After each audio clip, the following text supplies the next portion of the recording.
んにちは。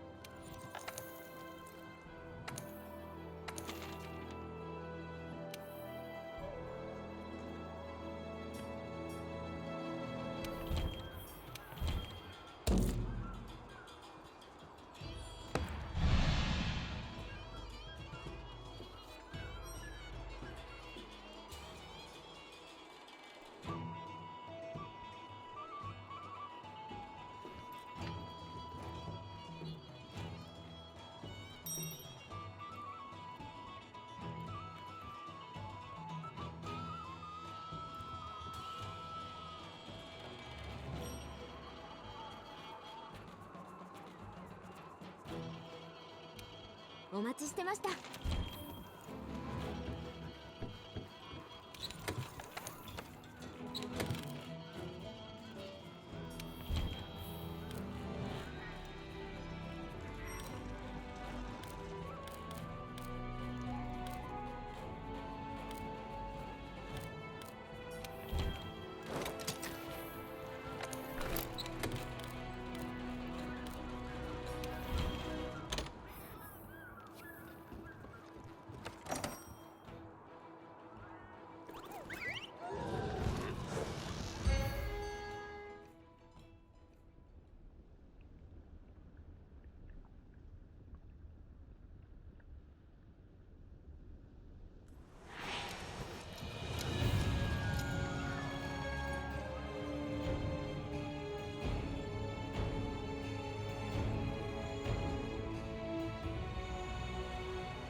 Hey everyone, hope you're having an amazing day. It's Mark Weens. I'm in the Andes Mountains of Peru, about an hour drive outside of Cusco. It is absolutely stunningly beautiful. Today we have a once-in-a-lifetime experience. We're on our way to a local community, a Quechua community, and they are going to prepare an entire Pachamanca feast. And a Pachamanca feast is a variety of meats and vegetables and root crops all grown locally, which are cooked in a traditional Peruvian pre-Columbian earthenware oven. We're gonna see the entire process from start to finish, and then of course we're gonna eat the amazing food. We just stopped, we're on our way, we're almost there, but we stopped at this gorgeous lake. The views are just spectacular, but we're almost to the village to begin with the Pachamanca.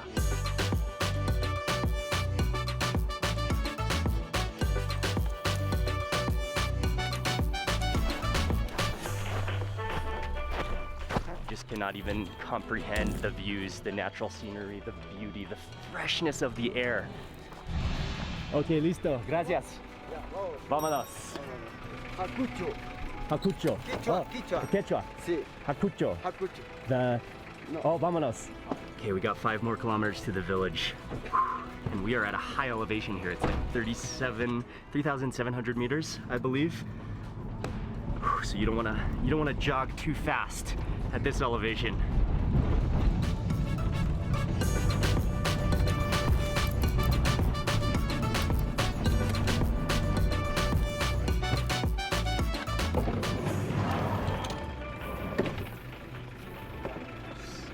Hello, Mark. Jane. Yes, Hi. pleasure to meet you. Nice to meet Hello. you. Mucho Pleasure gusto. to meet you. Mucho I'm gusto. Janet. Nice to meet you. Hi, Gracias. how are you? Gracias. How's the baby? Did he fall asleep? Baby is sleeping Hello, now. Saray. Hola. Saray. Gracias. Oh, muchas gracias. Muchas gracias. Gracias. Gracias. Micah. Thank you. Oh, the herbs. Gracias. Muchas gracias. Awesome. Walking into the house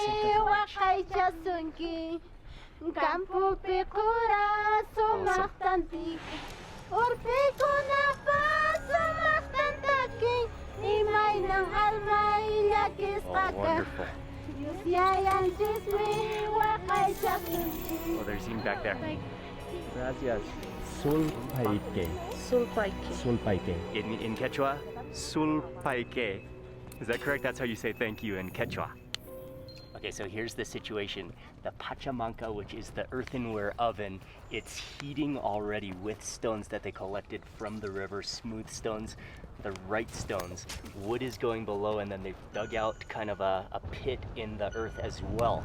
But they had to preheat it because it takes a long time to heat. It feels really warm and really nice. But in the meantime, because they wanted to show us the process of how they build the fire, which is crucial, which is important to a Pachamanca. In a different location, they're gonna show us how to create this entire earthenware oven baking deliciousness. They're gonna show us that separately, so that's gonna, but then we're really gonna cook here. That's already heating because it takes so long to heat all those stones. But you said they can grow 40 different types of potatoes here. It's a local home. It's a courtyard. Beautiful grass. The for the Pachamanca are out. Fava beans, sweet potato, corn, the chocolate corn that is huge, like giant ears of corn, and then a variety of meats are marinating, and cheese. Sheep, lamb. Cool. This is alpaca meat. This is pork and chicken. And they've already been pre-marinated in a combination of orange juice, ají amarillo, which is the yellow chili so important in Peru. There's garlic, there's oh, and then you can see on the top, and you can even smell that the huacatay, which is also known as Peruvian mint, kind of coriander, kind of minty to it, and that's just like sprinkled on top of the marinade at the end. So that's all going to go into the Pachamanca. The Pachamanca, that's right here, and that's the one that's heating. And right next to it, that's going to show us the process of how they did this one first to get it over the long time.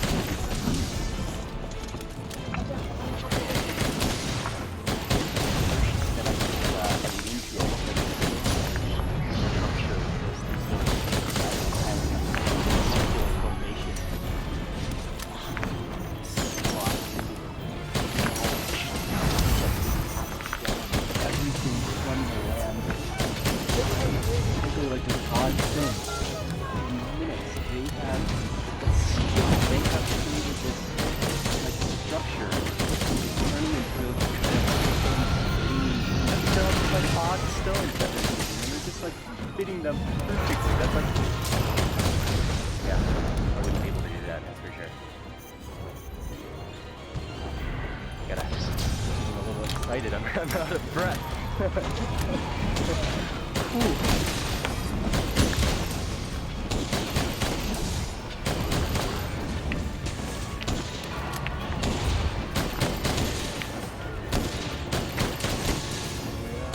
In like 10 minutes, they built this entire structure, only rocks, that like goes all the way. It's a dome. It's a half dome. That's incredible. That would have taken me like, I bet I could try to make that all day and it still wouldn't have, I still wouldn't be able to do it. And now they're adding fire in there. That's just a demonstration of the Inca architecture and the design, the skills.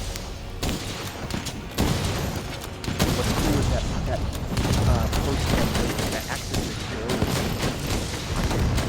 this structure is incredible. And this one is way further along on its way, on its heating journey. Yes.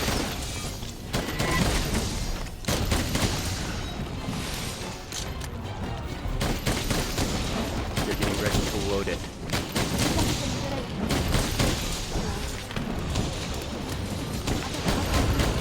Yes, real.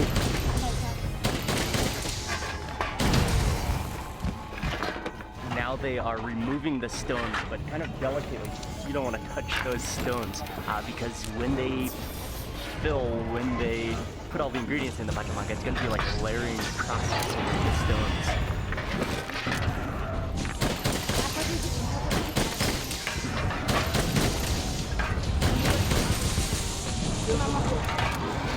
And they're going to put the potatoes on first.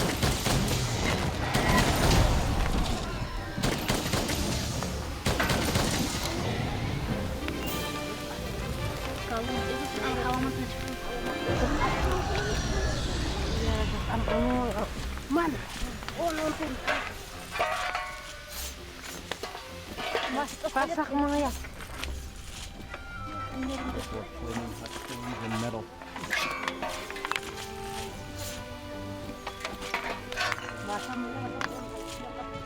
Obi siya. Alpaca. Alpaca. Alpaca. Pwede ka kasyan chancho. Gallina. Gallina.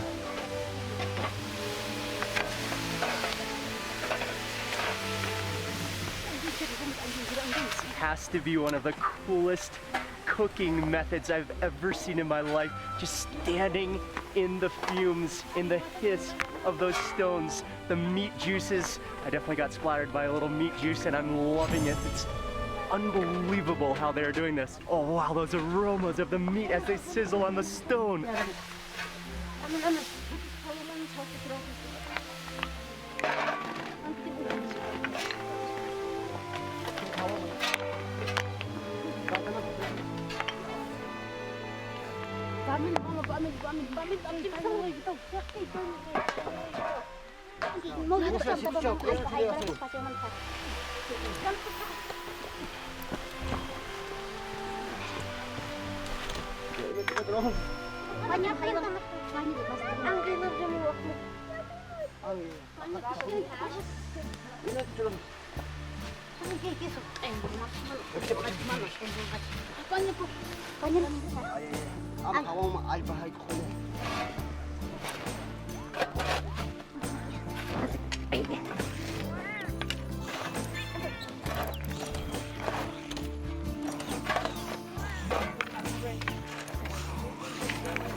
The strategy, the knowledge of all the ingredients, the stacking, and just doing it so fast to keep that heat, because you can't waste time when you do that. When you take out the fire, when you load the stones, you have no time to waste, because every moment the rocks start to lose their heat. They said 1 hour for it to cook.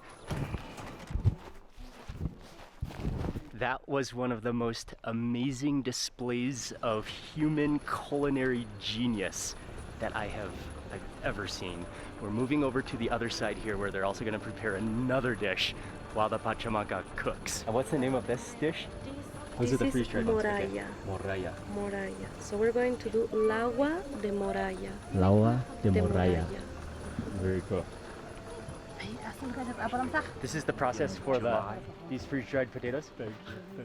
The name of that is moraya. Moraya. The process for getting the moraya is on the months of June and July, that are the driest months for us, and the coldest as well.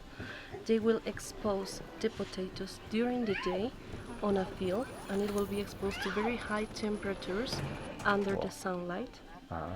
And by night, the temperature goes under 0 degrees. So the potatoes will be exposed to this. So like hot sun and then like very cold freezing temperatures, and that's what naturally freeze dries these potatoes. And then after 3 to 4 days of exposing the potato, we get the chuño. Chuño is the natural freeze potato with the skin on it. Okay. So what they will do is that they will peel some of these potatoes with the feet, like stepping on it. They will remove the skin, and then they will put it into some bags, like that material that is up on the road. And when they put it on the bag, they take it to the river water, that it's very cold, and they leave it under the river water for about 3 weeks. And after 3 weeks, they can collect the moraya. And they look like this. And from What moraya, a process. you can get, this is what we use What a process. for doing this. The genius of the preservation of these freeze-dried potatoes that can last up to 4 years. So in times of less food, in times of weather change, they still have freeze-dried potatoes. That's an amazing process, a genius process. I mean, they're gonna make a soup out of these potatoes. And then a little bit of oil, and then garlic and onions are going in.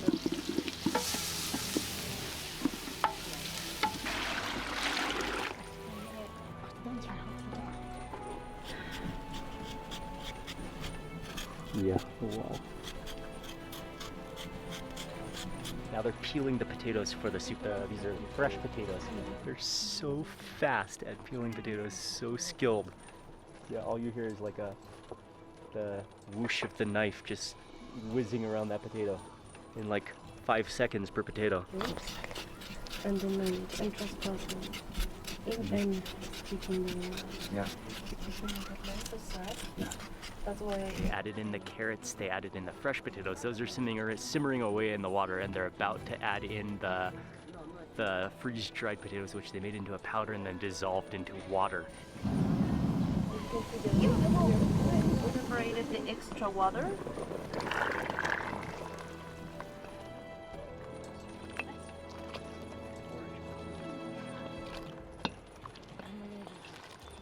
And then finally she just added in the moraya, which was dissolved in water. It's almost like a porridge, it's so thick. Wow, that's gonna be hearty, that's gonna be warming. The soup is almost ready. The pachamanca still needs about 30 more minutes, so we're gonna go see the small farm, some of the vegetables where they grow right out, I think right on the outskirts of the house there.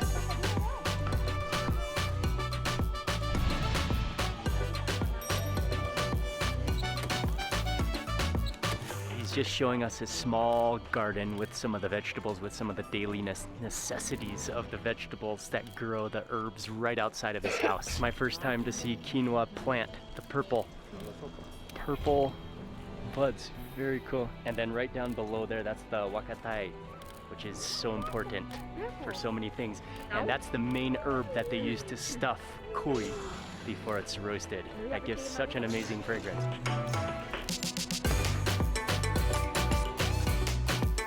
Exactly 1 hour, it is ready. You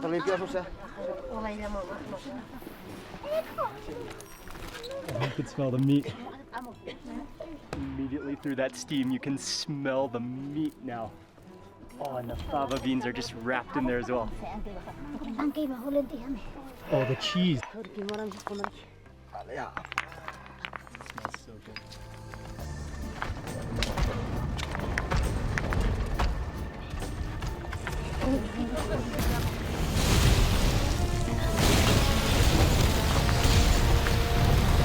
Just as they work at the steam to prepare the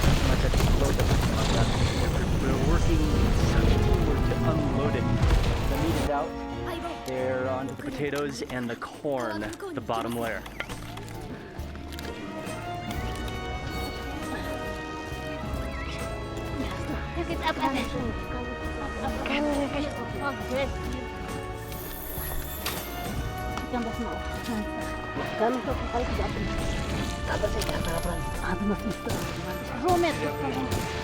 That is just... I'm so excited from the food that definitely my heart rate is way above normal. Just the elevation. You gotta be careful here how excited you get about food. Seriously, that's not even a joke. Okay, then all the food transported over onto the table. So it was on the same table in its raw form an hour ago. Now it's here, glory. You see it?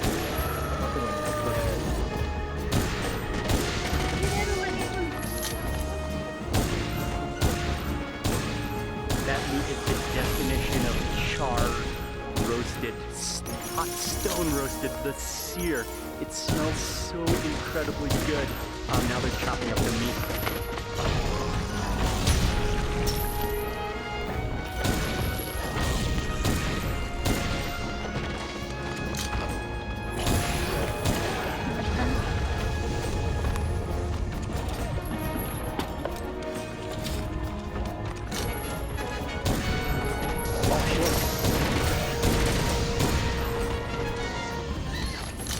Wow, we are ready. First, we're gonna eat the soup, dish out the soup pot. Radishi chopped in some herb in there at the final stages. It has a really like sticky texture now too. Look at that texture, it's almost like gum.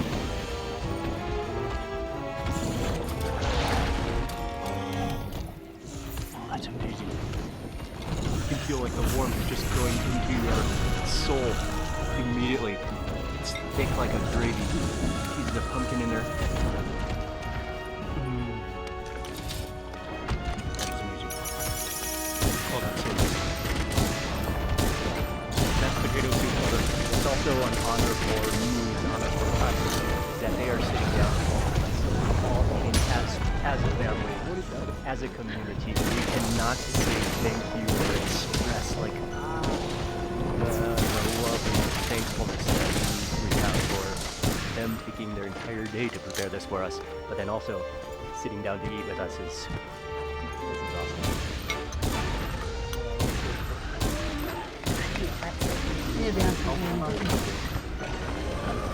They're gonna leave all the food here, and then we will take our plates and just pile them high with the ingredients with the pachamanga.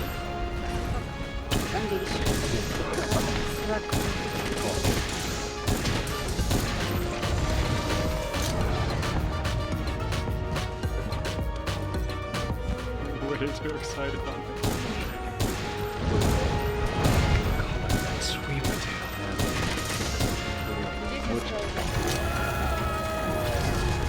I'm gonna try to get a variety of all the different add a fast corn on.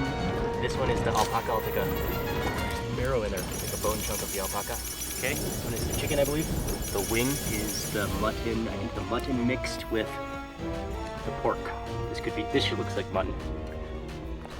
Sweet potato, two different types. Oh, two different types of sweet potato. Oh, your starches add up really fast. I with some fava beans. Side with chunks of cheese. Okay, I think that is gorgeous.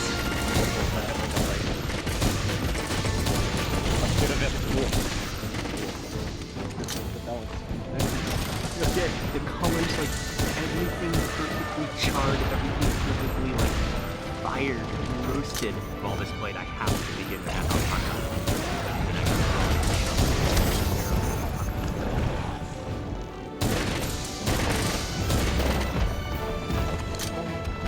Oh wow!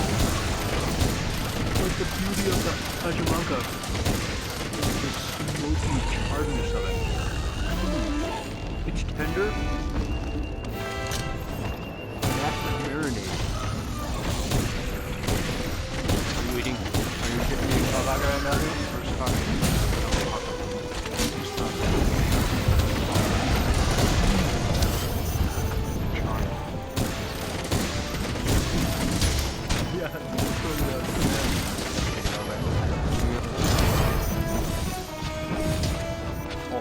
alpaca. Yeah, you really can't taste that alpaca pie. Herb that's not that strong, but penetrates through anything. And the way like some of the pieces of meat are more crunchy. They're really like probably like the part that touched the rock. But the inside remains moist. I'm gonna hold some of that alpaca in my mouth. Take a bite of the sweet tail. Because Jamie was explaining to me that it's also very common to finish a bite of something and then mix it together with another piece of it in your mouth.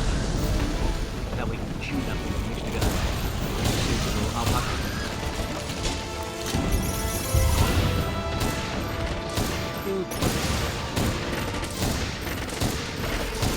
Potato.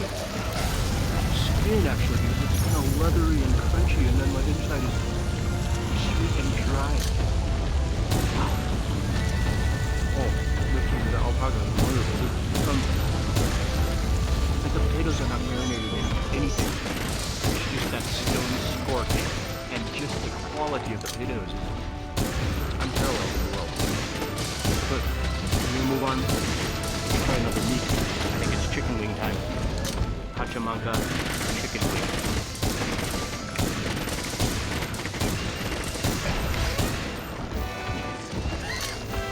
Oh wow, yeah. Chicken is incredible. Done the same marinade. The one juice, the lemon juice, the wakate, all the aki amarillo.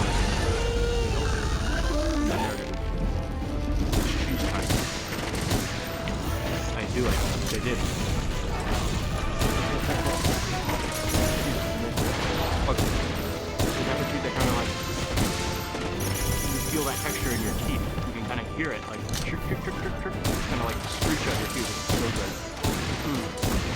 What would feel good? What would taste well? I think there is a piece of corn down here in this mountain of Pachamanca.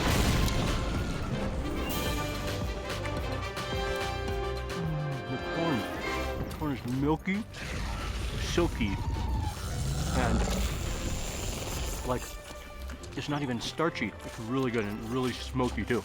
Okay, next up, this must be the, I think this one is the mutton, and you can see how that marinade has just, it's just coating it still.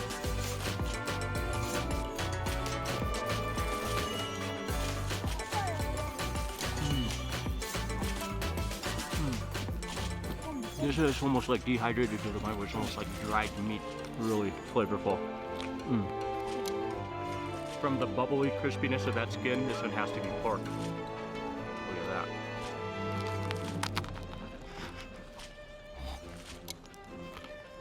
Oh yeah. Oh yeah. That's the familiar pork skin. But that is like the crunchiest charred pork skin. It's so good. The beauty of Pachamanca is the crunchy meats. The crunchy meats are unbelievable. I think potato time. This potato. Oh, purple skin and purple on the outside, and then white on the inside.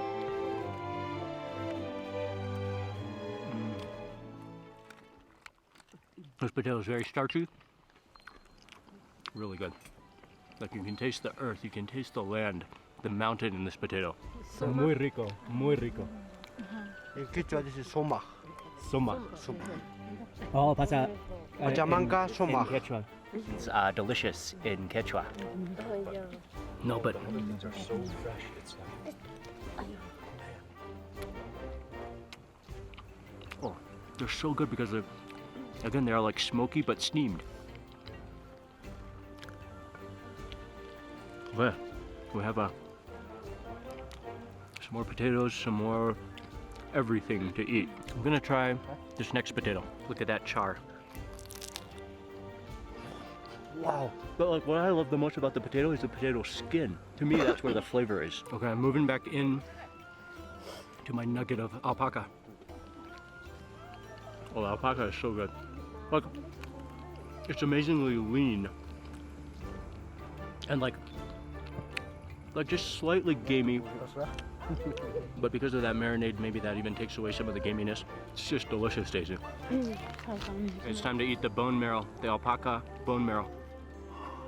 Look at that. Oh, the alpaca bone marrow. Julio, awesome. Julio's done already. Yes, cheers. Salud. Cheers. Salud.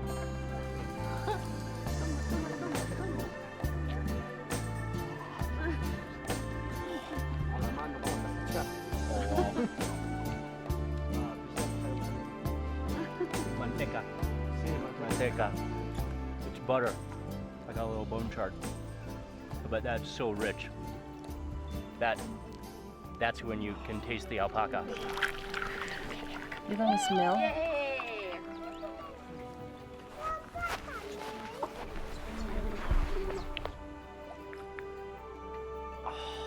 Oh, that tea and that pachamanca.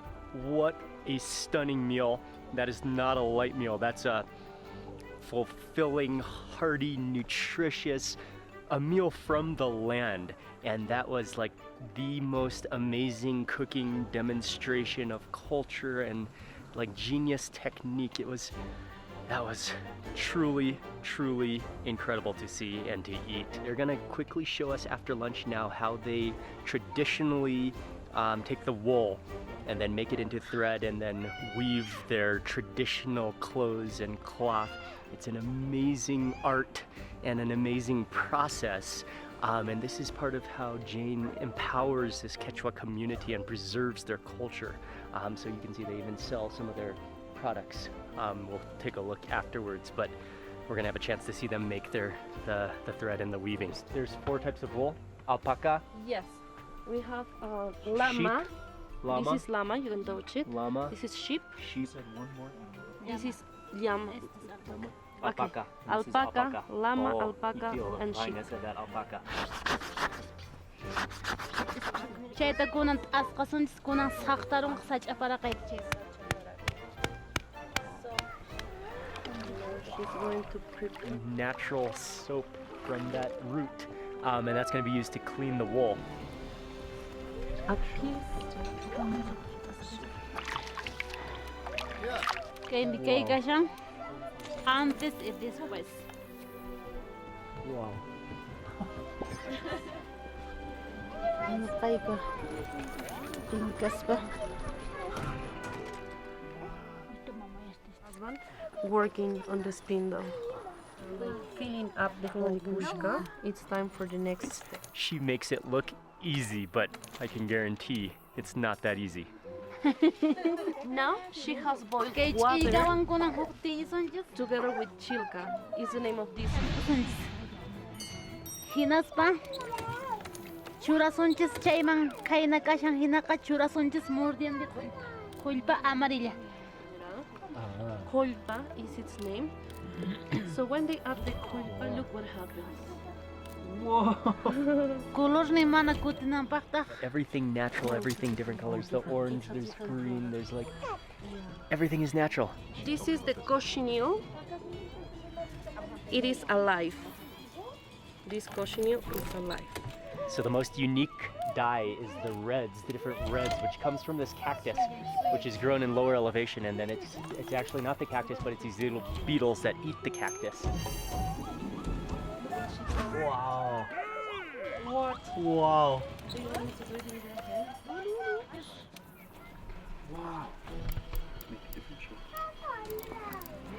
Yeah. Wow. Absolutely genius. All natural, just mixing in stones and ashes and pigments.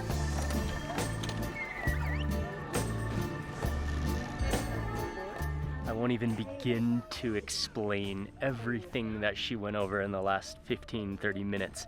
The main points is that the knitting and creating threads and dyeing them, it's been a huge part of their culture ever since the Inca times for hundreds and hundreds of years. Everything has a meaning. What's amazing is that Quechua, which is the language, it previously had no written language. It was only verbal. So at the times of the Inca, it was only a verbal spoken language. And so things were depicted as pictures, and then even every single design is a depiction of a time, of an event, of a place, of a mood, of many different things, important things. Such an art. It's such a... It takes some serious skill.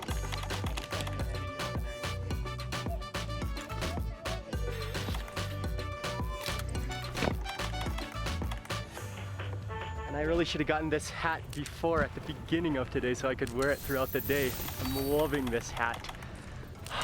And this is the products that they make, all the different knits, which are very traditional, are another part of the way that community earns a better living, earns money through Jane and what she does. Oh, that little walk down here, that little jog. Before I end, one more thing I have to share with you is that there was evidence of a Pachamanca, the remains of a Pachamanca from over 8,000 years ago.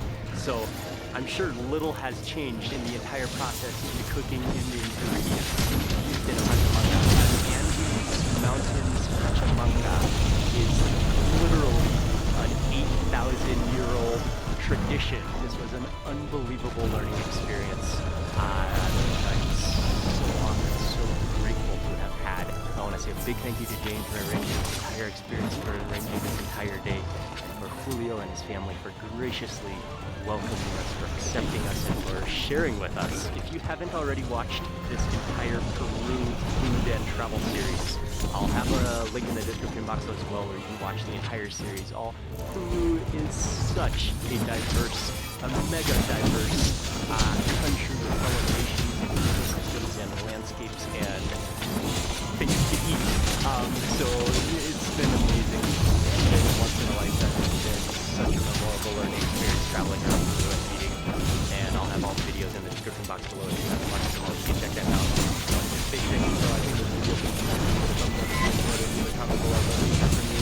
And if you are not already subscribed, click subscribe now and also click the little bell icon so that you can get notified of the next video that I publish. Goodbye from the Andes. I'm trying to suck in as much fresh air as possible before I leave. And I'll see you on the next video. Thanks again for watching.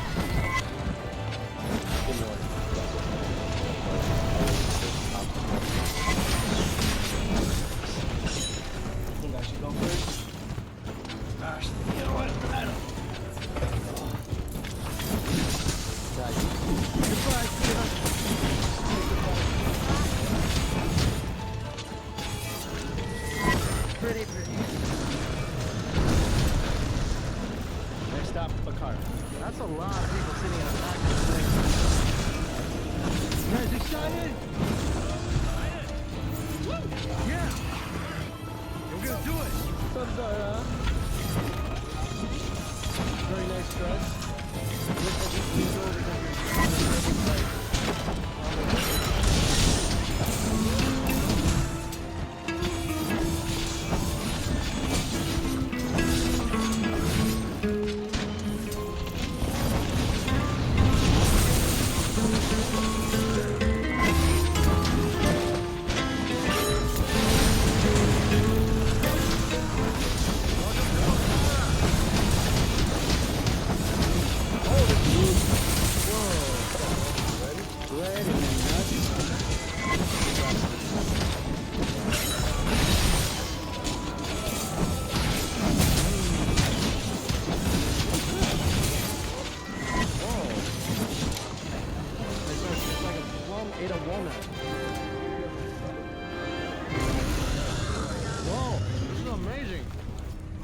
Oh, it's so good. It's like nutception. Oh, this one looks nice too. It's like a dried fruit cinnamon roll.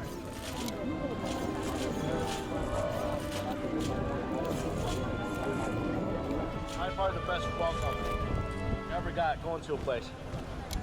Right there. Oh, this bus is new. Look at this.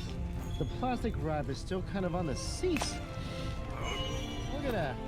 This was an Asian bus. We still leave the plastic wrap on.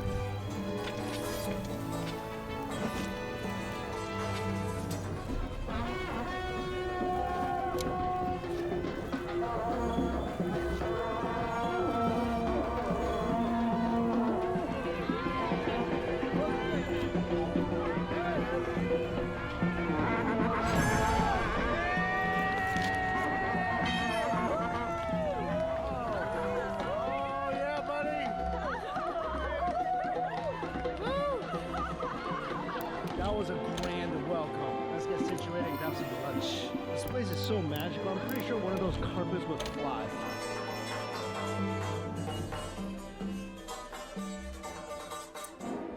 in.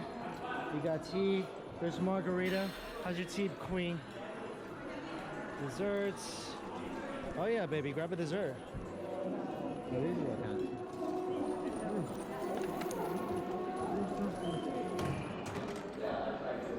I am so excited about this.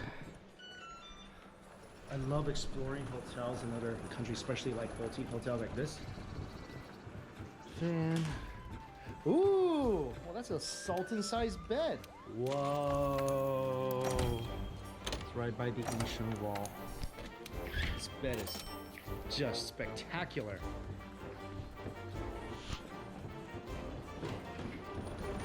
Look at the tiling on this bathroom. Love it. Love it. It's lunchtime. We are mesmerized by these scissors right now. Everyone's like freaking out.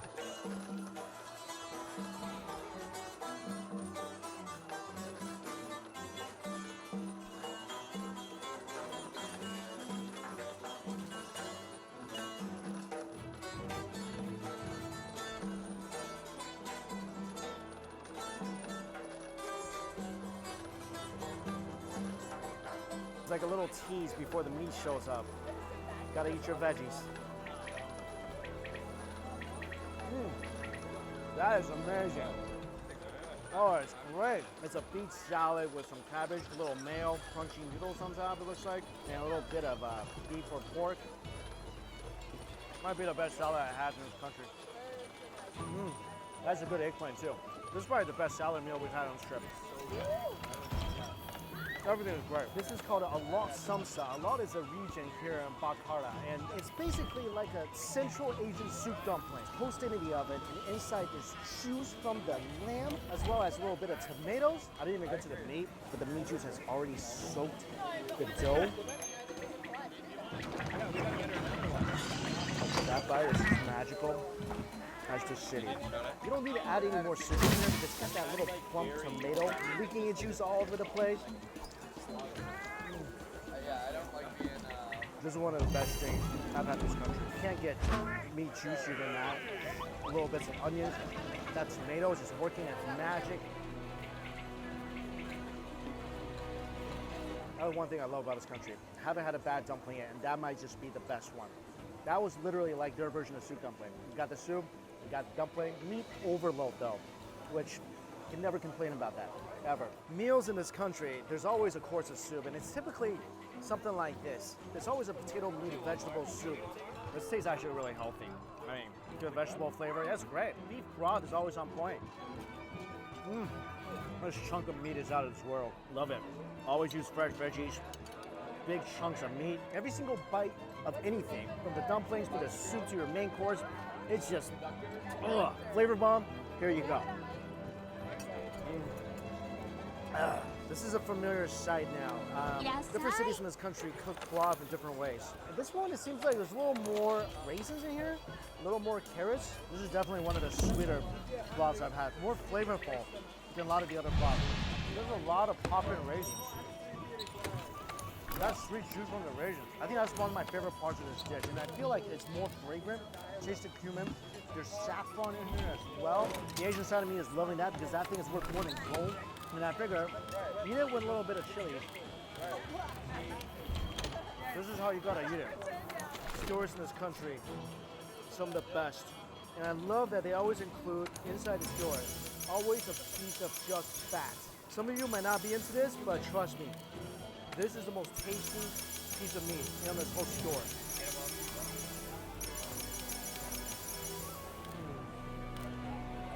Tons of cumin on this barbecue. If you never had cumin on barbecue, on a skewer, we need to do it. We need to go find some right now. Taking a bite of this, it's like going on a magic carpet ride. That's the best piece right there. A little lean, a little fat. Awesome with the onions. The kebab, the lamb, is so juicy and fatty that you need some of the onions to kind of cut through that grease a little bit. It just makes it even more delicious. Bite of chilies. You can also do something with this dill right here. Take a little bit of yogurt, a little dill on top, take a cut of meat, dip that in there. like a little yogurt. There you go. I got an extra order of kebab, courtesy of my friend Sean over there. Despite popular belief, I do have a lot of vegan and vegetarian friends, and I love eating with them because I'm not gonna eat their order of kebab. Thank you. It just comes right here.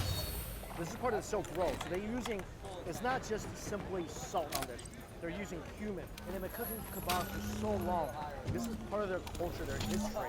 So they know what the heck they're doing. So every bite, yeah, you can taste that fire. You can taste that smoke. Every piece. Juicy and perfect. So I'm with my guys, Dil Soda and Dil and I don't know where I want to go. So just take me to wherever you think I need to go. So we're walking around the city part of Bahara. So this area here is known for the plastic chips everywhere. It comes from the bottom.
Saffron has got such a unique flavor. It's gonna taste really subtle because saffron is not meant to be overwhelming at all. I see a little floral fragrance, borderline cinnamony almost.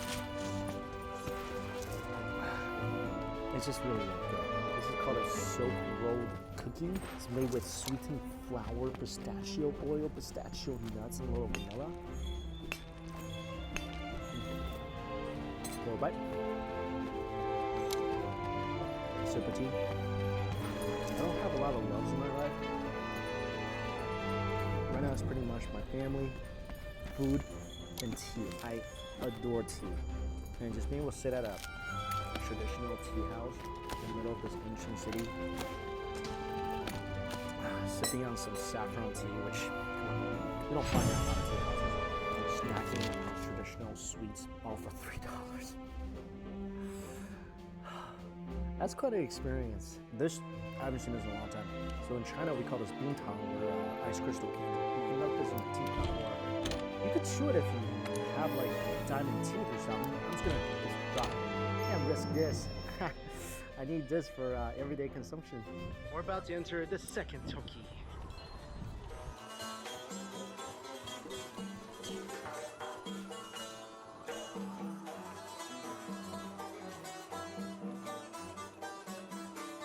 It's called Meet Arab Madrasa, and it is beautiful.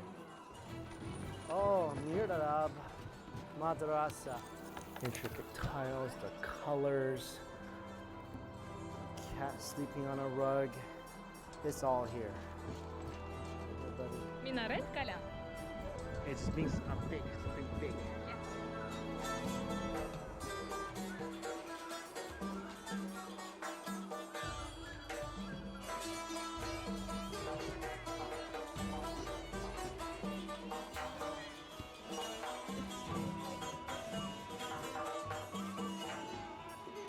electric rickshaw. It is really hot right now. It is I'd say around 100 degrees right now. Oh, perfecto.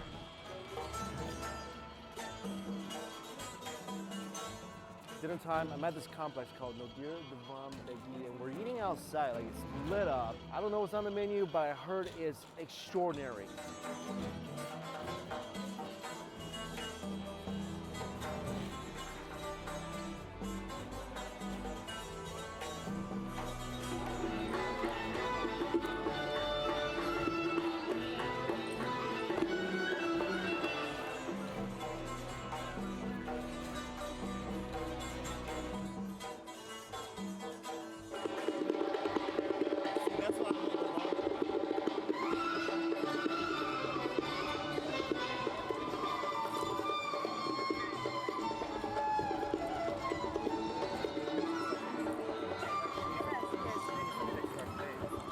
So tonight, live music, dancing, got a modeling show, stuffed pastries.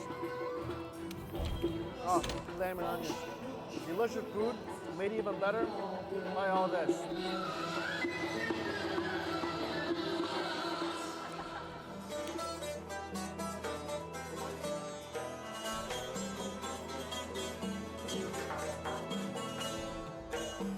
I love how they put Jill on everything. As a cold dish, but the chili's not really heating things up.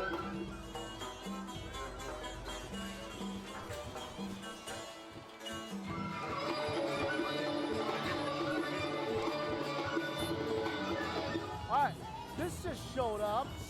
A little mysterious surprise in a pot. So it's like a potato soup. There's pork inside as well. It's like a potato meat soup. Nice good. Nice fresh curd flavor in here. Look at this. It's just lit up like a glowing tower. That is pretty gorgeous. All right, gotta go to bed. Hop down on a train tomorrow. Good night.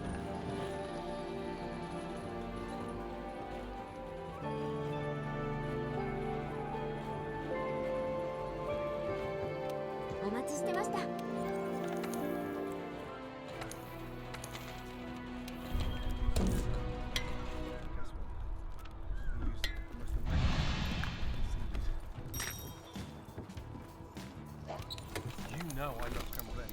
So throughout this series, what we have done is done the most amazing scrambled egg. And look what we're going to do now. Beautiful. Wow. Scrambled egg. They are hand dyed.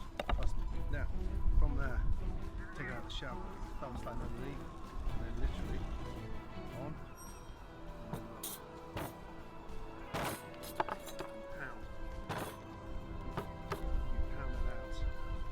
Literally, it's nice and flat. And then, Jesus, from there, literally just slice it nice and thinly. Now, pounding it like that tenderises it. So, slicing it super thin is important. So I'm going to get a nice bit of the colour, and more importantly, this has to be one of the most delicious sort of abalone sought after. Now from there, salt in, get everything the seasoning ready first. In, do a touch of lime, literally before it comes out, and then we'll saute super quick onto the amazing stove, pour it in, get that super hot. It's really, really quick.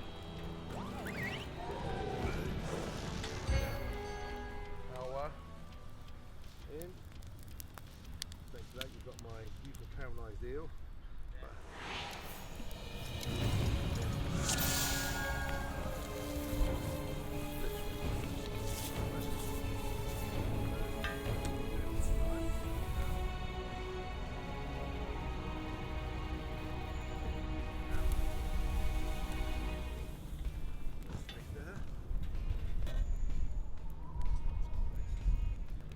Fastest scrambled eggs ever recorded. Let's go. Eggs in.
go meet the chief. I think the chief is like it.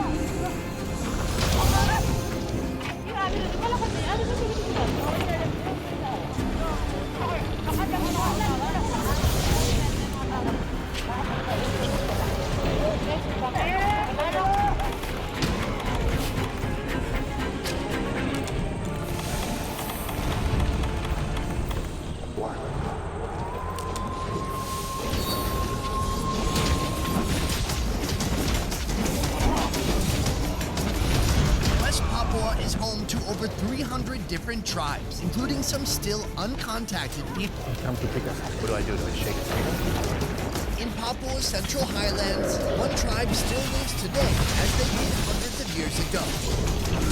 And they're known as the Dani people. Today, I'm on a mission to learn more about one of the most unique cultures on Earth. All right, we're still working it out. I'll see how they live. How many wives do you have? And I'll experience how they eat. Many people always kill it by Aaron Bow. Taking on everything from uncanny local fruit He's showing me how it's done. to a food ritual few outsiders have witnessed before. Putting on some ferns between the rocks. It's gonna kind of cook like an oven. Let's get started. Today we have traveled from Jaipura here to Wamena. We're about to meet the Dani tribe, but first we have to pick up a gift. It's important if you ever go to a dinner party, you bring a snack, a glass of wine, or like today, a live pig.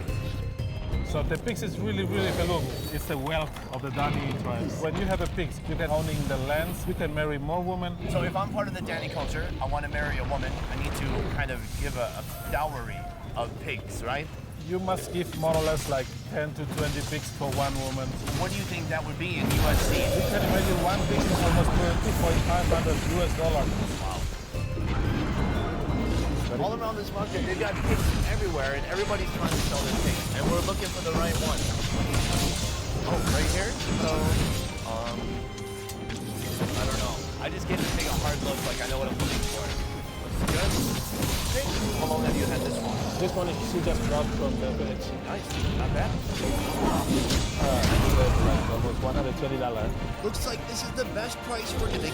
Time to wrap Piggy up and deliver him as a gift to the Dani tribe chief.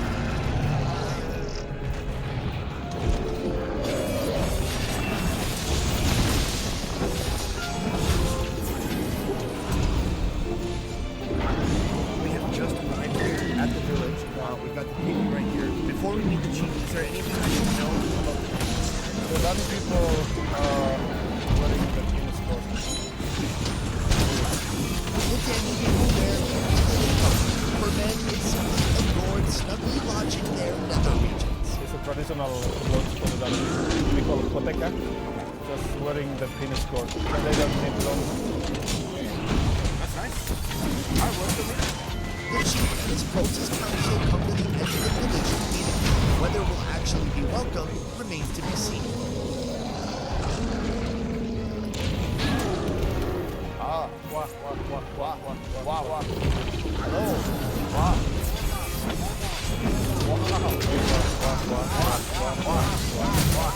I brought you a pig.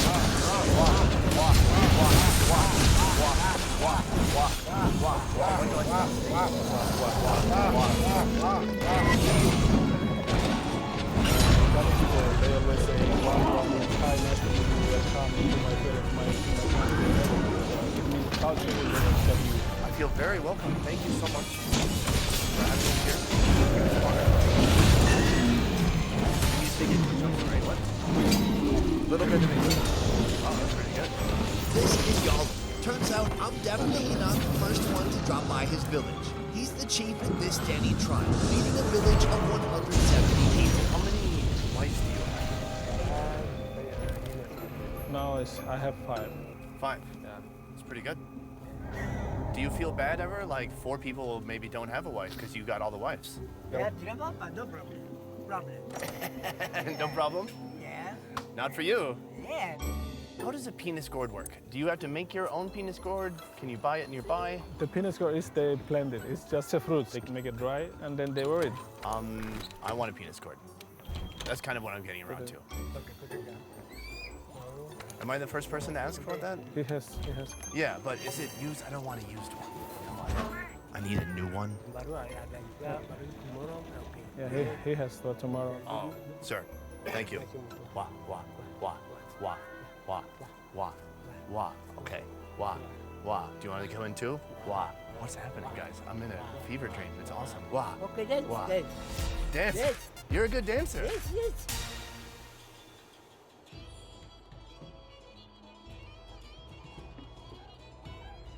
Wah. Okay, dance. Wah. Dance. Dance. Yes. You're a good dancer. Yes.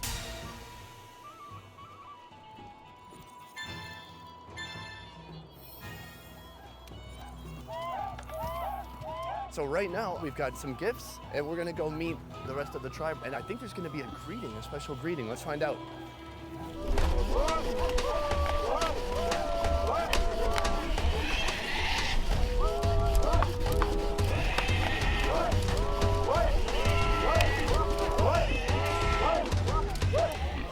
Okay, what's happening? Did you see that? Why did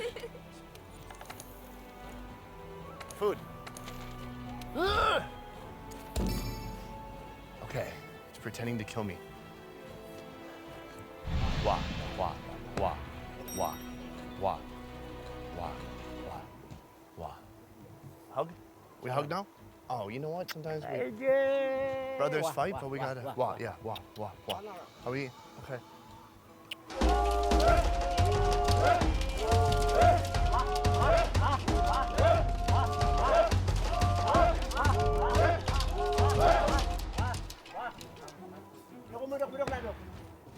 I'll come too.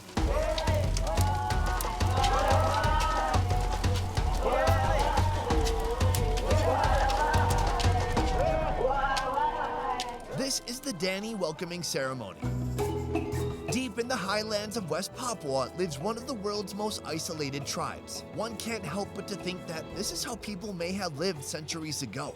No plastic, no steel, ingenious tools, engineering, and techniques that utilize only what can be found in nearby jungles. And the only required piece of clothing is made from a gourd. Chief is preparing penis gourd based on your size. Huh. Date.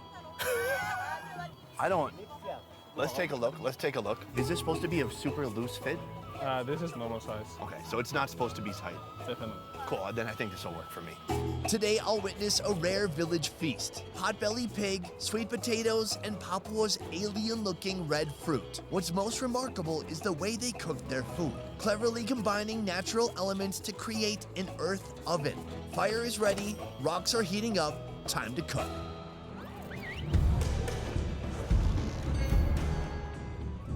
Around here, pigs are currency and pigs are status.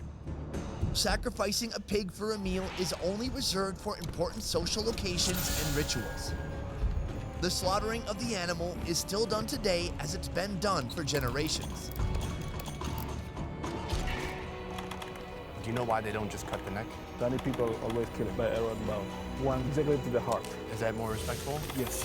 The chief removes and saves the ears and tail as a token and reminder, kept in the village home that only the highest ranking men may enter. No eat. No eat. No eat. Hang. Yes. That's the secrets of keeping this. And women never entering the men's huts. How many do you have? Ada banyak. Itu simpan. Baru tidak bisa sebaran. It's really keep it secretly. You won't even tell me? I'm kind of a man. No, you cannot. It's like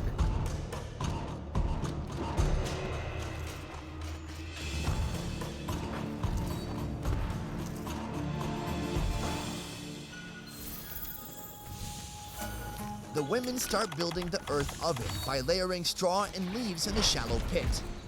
The men use bamboo knives to clean the pig and prepare for roasting. And the red fruit guy prepares the red fruit. Here we have that insane red fruit that we bought yesterday. Where do you even get this? It looks like a fruit from Avatar. The first step is to split it open. Super coarse tough skins that he's got to use this like thick steel blade to get through. Crack it open.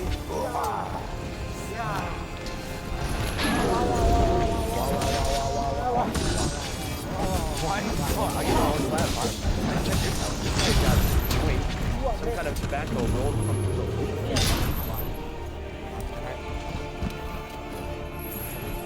All right. Oh, I got a little tobacco buzz. I'm not really a smoker. It's kind of mild. So now we're taking up this. Do you eat this?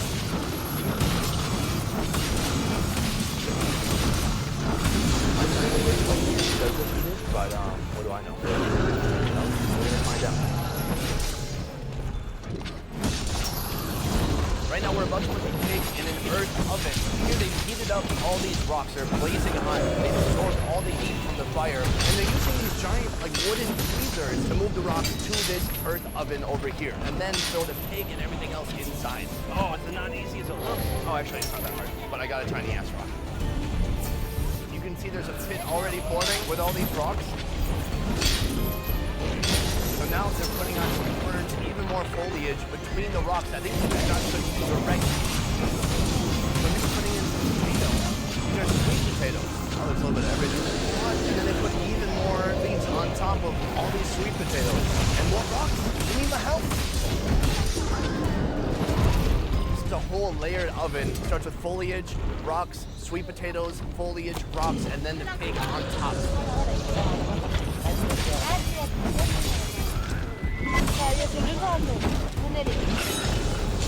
This is our final product right here, the earth oven. Amazing, beautiful. I've never seen anything like this. I'm told we just need 2 hours for it cooking here. Hopefully everything inside is cooked, but I'm pretty sure they know what they're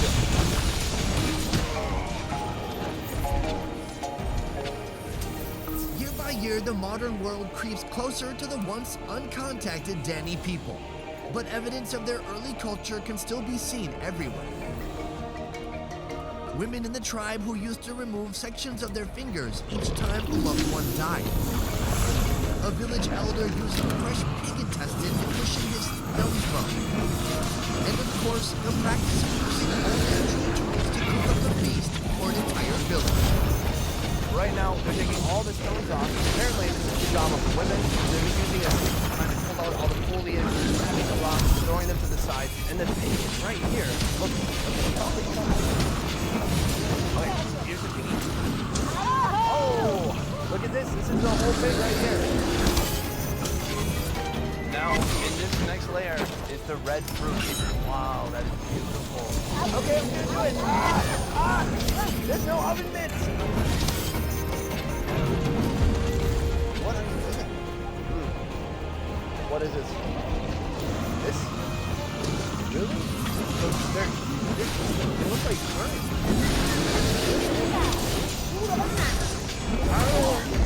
I see them showing the ferns, but it tastes almost inedible. It is so hard still. The women continue unpacking the oven, retrieving steaming hot sweet potatoes, while the men section the pig. The big pieces of meat are divided up by the chief. We just chopped this whole pig in half with a bamboo knife. Eat everybody. Everybody. And me. Oh, thank you. No jobs are divided, everyone eats. Kids are the first to get a taste. A few elders disperse sections of the pig, ensuring everyone gets their fill. You can see, like, this is thick skin and fat right here. Oh, thank you. Wow. From the hind leg, huge piece of pork, some fat.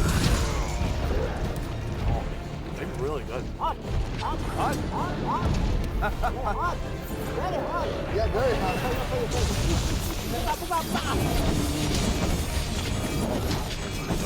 Oh, thank you. They're so good. Whoa!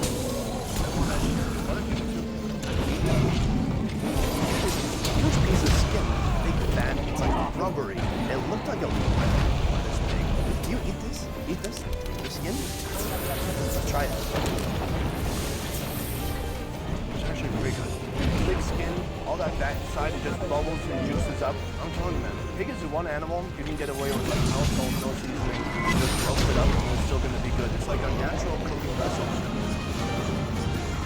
This is a sweet potato. Wow, look how soft it got. It's been cooking up, steaming underground, super hot still. That's really good. Is that an airplane? We're so far out. How can there be airplanes out here? As with many of life's best dining experiences, the cooking is intense and laborious, but the eating is over within a matter of minutes. This is going to be our dessert for today, although I don't know how desserty it actually tastes. They've stripped these kind of red kernels away from the core of the vegetable, and then they've added water, and now it's kind of massage. Can I ask, where do you get like a So this is what we want right here, this kind of red oil they call it. Look at this. It's become like a red sauce or paste, and the smell, it's kind of earthy and chalky. Oh, this is kind of just oh, that's harder than it looks. Whoa, that's out of this world. It is not sweet at all. Very unique flavor. A little bitter, a little tart. It's like a wood varnish or something.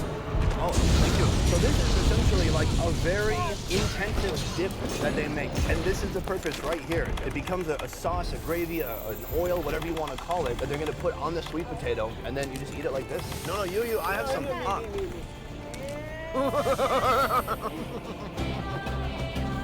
Chief Yali is one of the most fascinating and memorable people I've met in my travels. He is the bridge between traditional Dani culture and a culture that's moving quickly into the future, increasingly interacting with and becoming dependent on the outside world. I'm more than honored to have had the privilege of interrupting his life for an afternoon, and I can't wait to try on my new outfit. Do I put this here? Like this? Is this the right way? Help me. Okay. Is this right? Oh, we did it!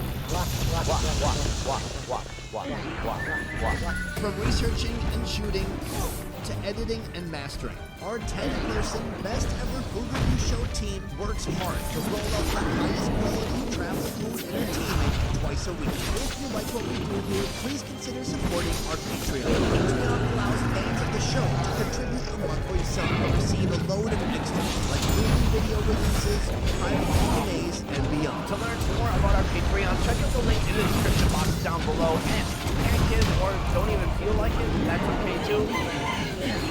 We're just happy you're here. Thank you so much for watching. I will see you next time.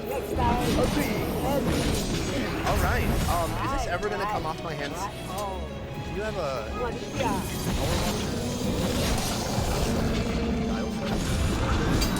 Thank you. Oh, watch it. Good idea. Before you go, let me tell you about our new merchandise. It's a shirt that says ball, but it's so much more than that. It's an ode to the wonderful ball-shaped food found all across our ball-shaped globe. Ball. Get your ball shirt or sweatshirt today by clicking the link below.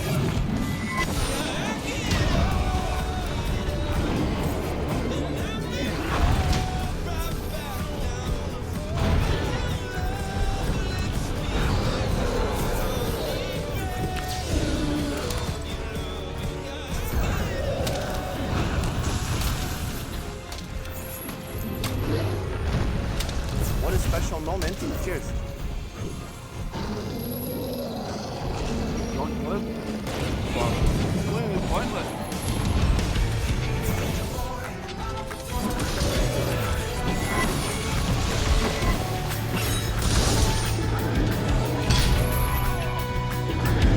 There are two Papuas, West Papua of Indonesia and Papua New Guinea. Together they make up the second largest island on Earth. Today we're in Jayapura, the gateway to West Papua. A region unlike any other, completely different from the rest of Indonesia. Here we'll be documenting some of the most secluded tribal cultures on Earth, learning how they live and how they eat. Our journey begins in West Papua's capital. capital, where I'll sample the local sticky staple, papaita. And I'll get my fill of street food like you've never seen before. We gotta keep shooting.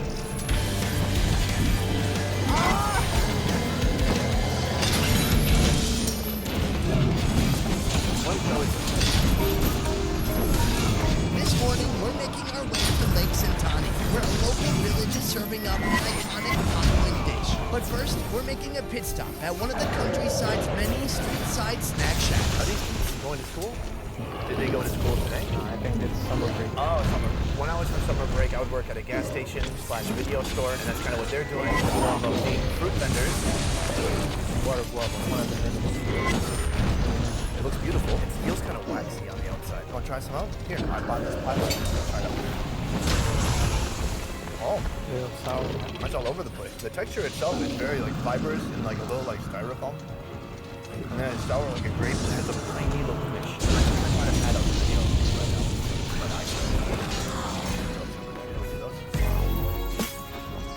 But This green little innocent seed comes from the areca palm and can be found throughout much of Asia.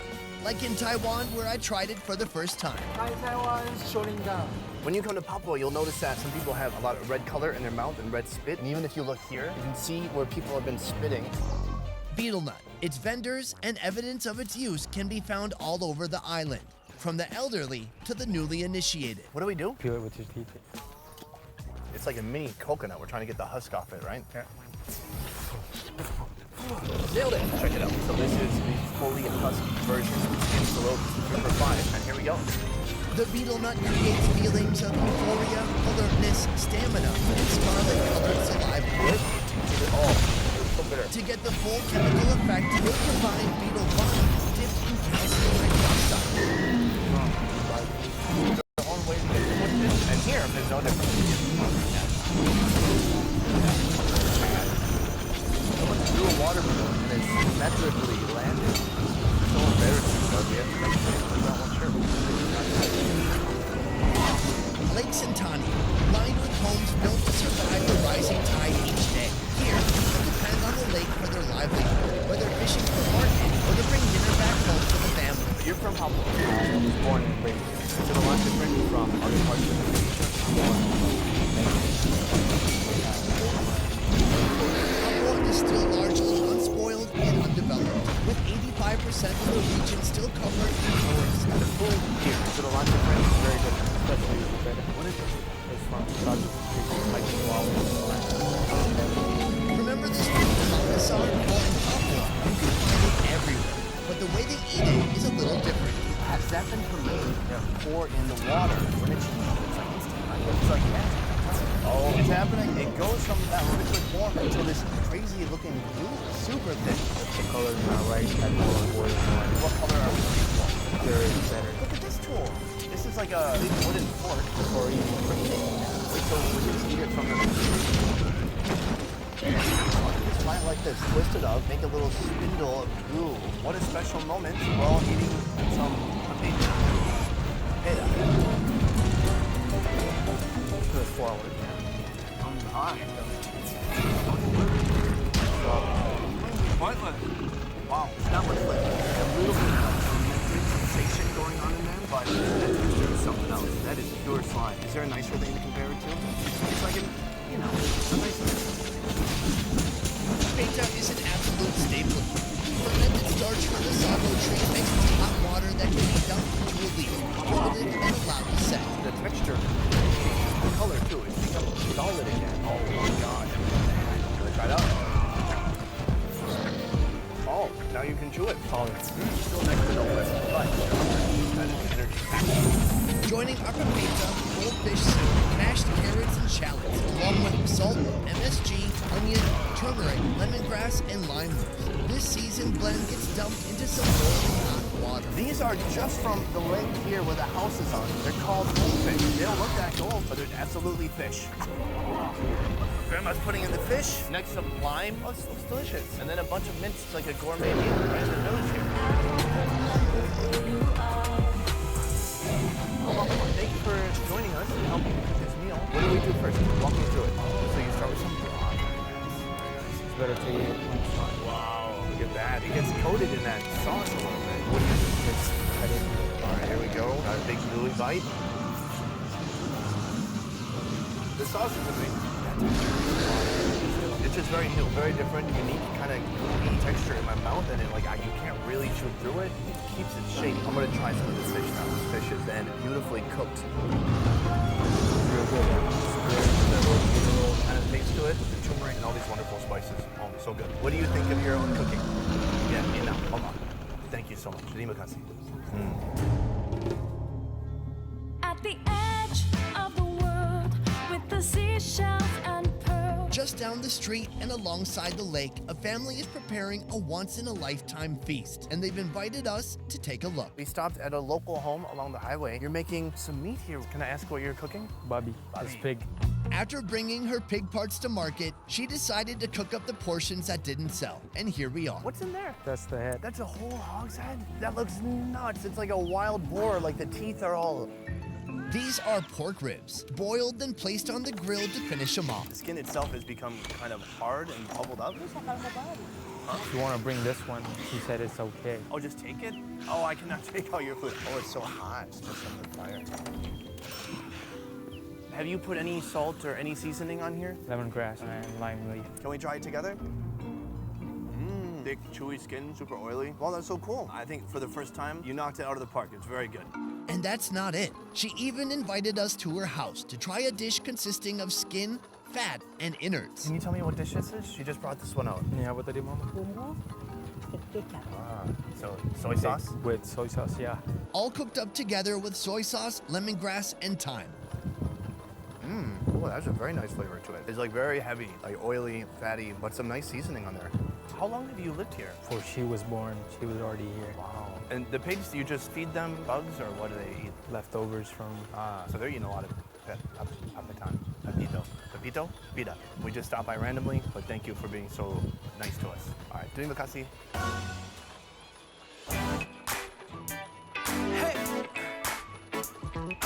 We have worked our way from the countryside back here to the city of Jayapura, the capital of Papua. And right now we're kind of roaming the streets for some street food, checking out what they have. But a lot of the street food here in the city is similar to what you'd find in other parts of Indonesia. That's just been kind of brought over here, adopted by the people. Before the sun goes down, we're gonna take a look and see what we can find.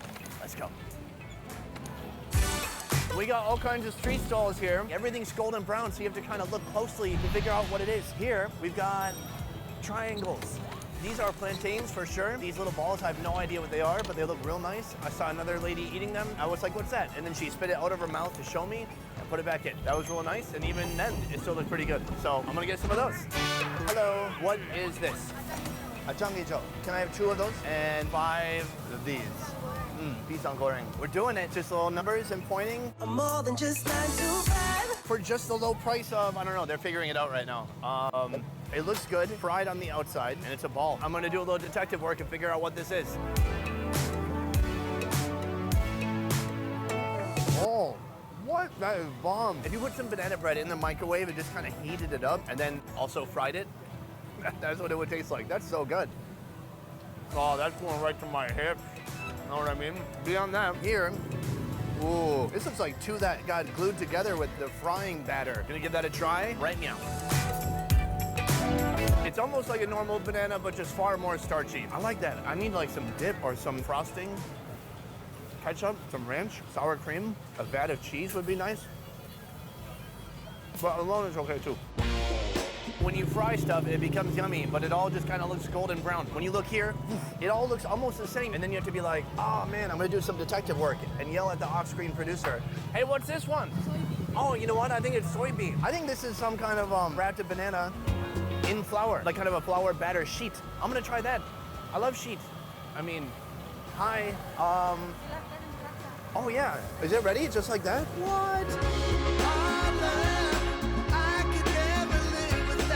Look at that. Have you ever seen a banana that looks like that on the inside? I haven't. It looks like an alien laid eggs inside. Well, I bet it's good. It's got character. That's what my mom would say. It's not messed up looking. Let's try it out. Dude, it's like a bomb banana pastry. Soft, sweet banana on the inside and kind of doughy pastry on the outside. cool. I'm gonna feel terrible at the end of this. Everything's fried, but it's so yummy. Hello again. Can I have 2 of these? Yeah. Ah! No, I'm just kidding. It's okay. It's okay. Ah!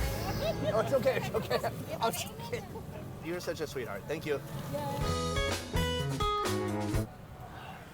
What show is this anymore? This went from like, wow, guys, check out the beautiful countryside to I'm gonna try 100 foods in 10 minutes. Here, it looks like some tofu. Give it a little break. Ooh, it's hot. Oh, there you go. Tofu with chilies. Let's try it out. That's good too, but I think everything needs sauce. Maybe they put sauce on it. Sauce? Oh, sauce it up. Thank you. I could just feel like this is a vessel for sauce. It's not meant to be consumed just alone like that. And there we go. Oh, spicy. Sambal sauce. Oh yeah, that's got some kick to it. A little salty, very spicy. That is a nice addition.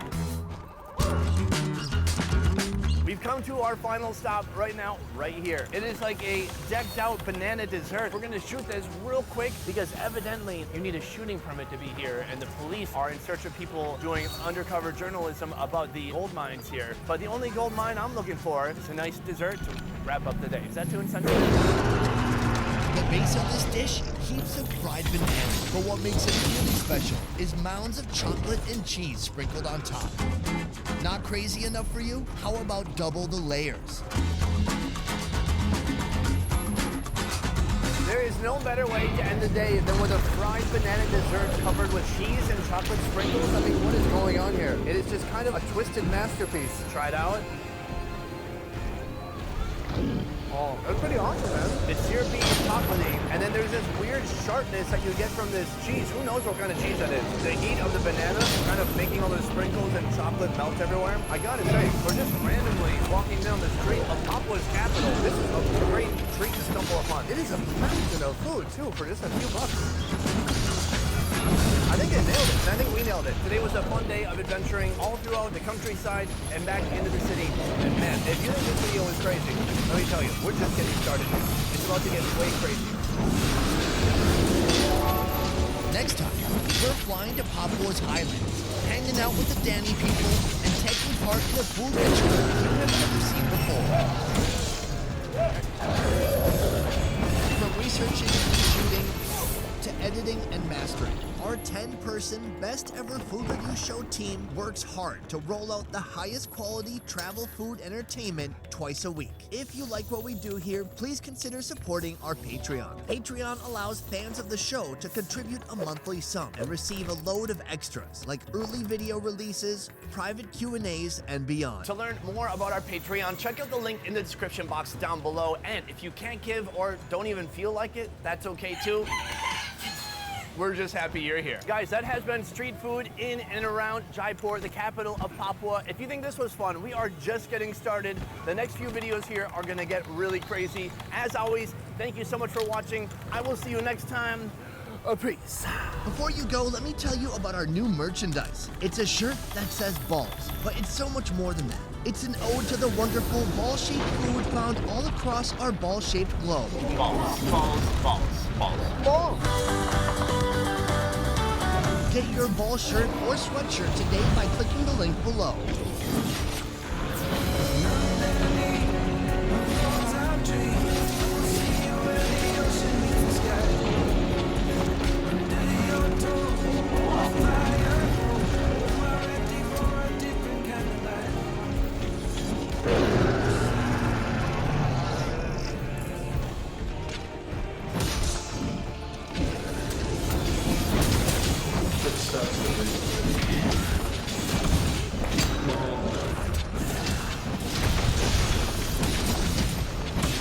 What's up, everybody? Welcome to this week's Food Challenge. Today, yes, we are finally going to do it.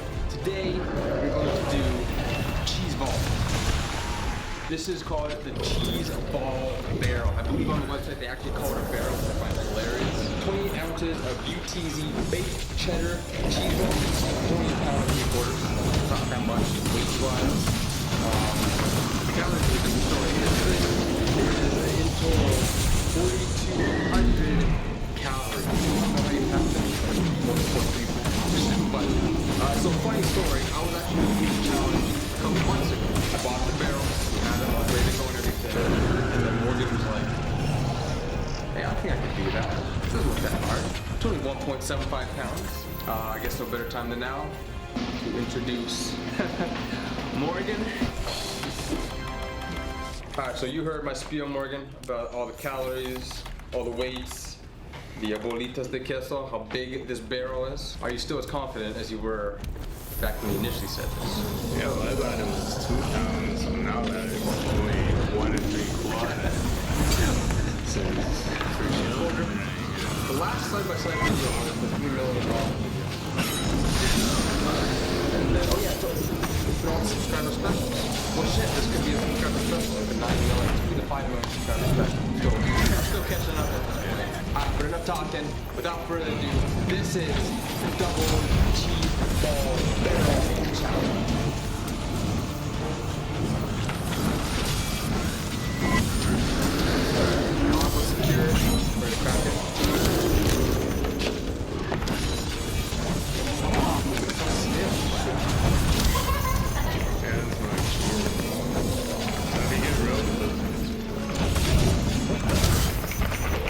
Expiration date? Yeah, I mean, it's not expired. Well, use a countdown. Alright, here we go. Cheese nugget. 3, 2, 1, go!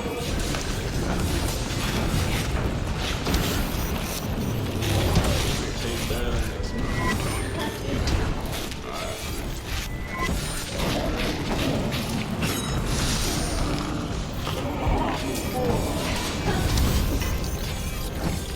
This is not bad.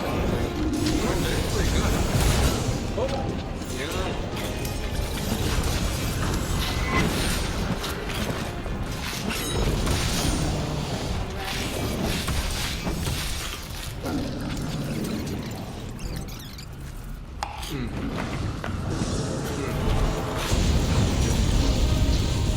Like, this is starting to dehydrate. 1 kilogram. Oh, good.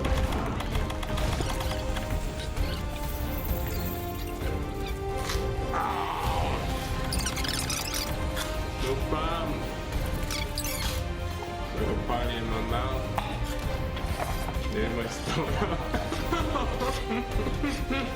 Oh, that was fun. I want to say Futurama.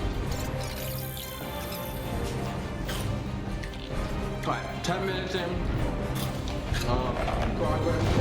Halfway there, 10 minutes. Morgan's going down.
Give Morgan the stage.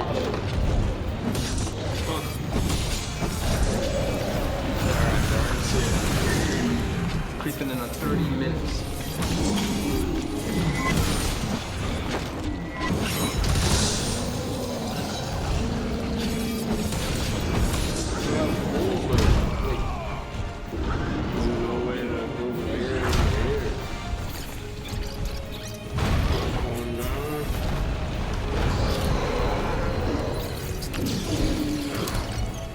close to half. 36.40. You know what? I'm gonna say it. That's half. I think that's half. That's, yeah, even if that's half.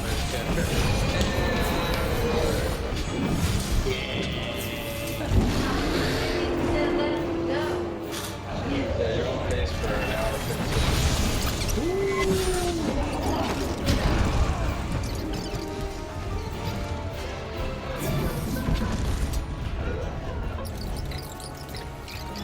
The hardest part too is this is like, when it's not a climbing thing, it's just straight up pain and uncomfort. Like there's no like, that's it. Like you always feel like you can do more. You better keep doing more. It's floating. I got the green coconut again. Black coconut.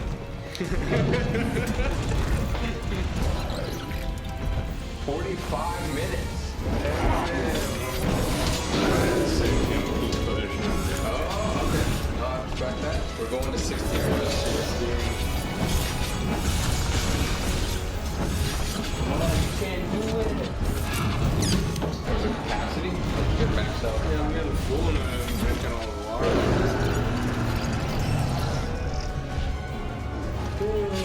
Wow.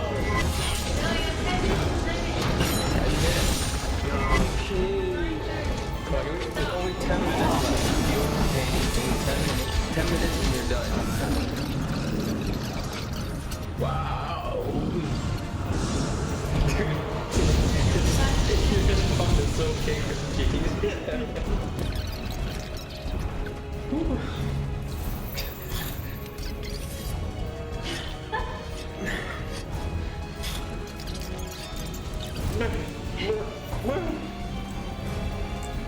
Ten, 9, 8, 7, 6, 5, 4, 3, 2, 1, and stop. You really can't like do it there. You might as well just use your hand.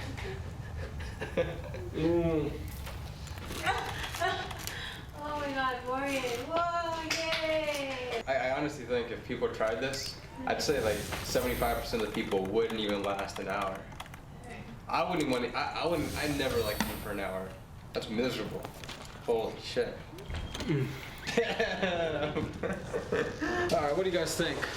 Dude, that's 3/4, 75? 3/5. Yeah. 3/5, I think. 2/3. 10/16. Alright, well that's it for the cheese ball challenge. It is 6 o'clock. That was a long ass challenge. I was just under 25, I think, 24 something. And Morgan did his best in 60 minutes. For the record, we didn't sign up. I didn't sign him up to do this. He wanted to try it himself. So, I'm not dragging him through the mud. He dragged himself through the mud. Why out of all challenges would you want to do the cheese ball challenge? Because it's freaking Because it's 1 3/4 pounds. It's like, whatever, right? Not whatever. Alright guys, well thanks for watching. If you guys have any, Morgan's not gonna like hear this, he's walking around camera. If you guys have any ideas, maybe some good, creative, fun ideas that we're gonna actually do challenges in the future. Again, kind of live separately from each other now, so we see each other pretty often. We're not to get some videos done, but it's been a long time since we've filmed. So if you got any cool, fun, creative ideas, let me know in the comment box below. But yeah, that's it. There's not much else to say. Morgan had to run. I don't blame him. One Gun Barrel Cheese Ball Challenge. See you guys in the next video. They're gonna stand a little part of the road here.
switching it up a little bit. Instead of doing the normal bunch of food in front of me, how fast can I do it? We're gonna put 10 minutes on the clock.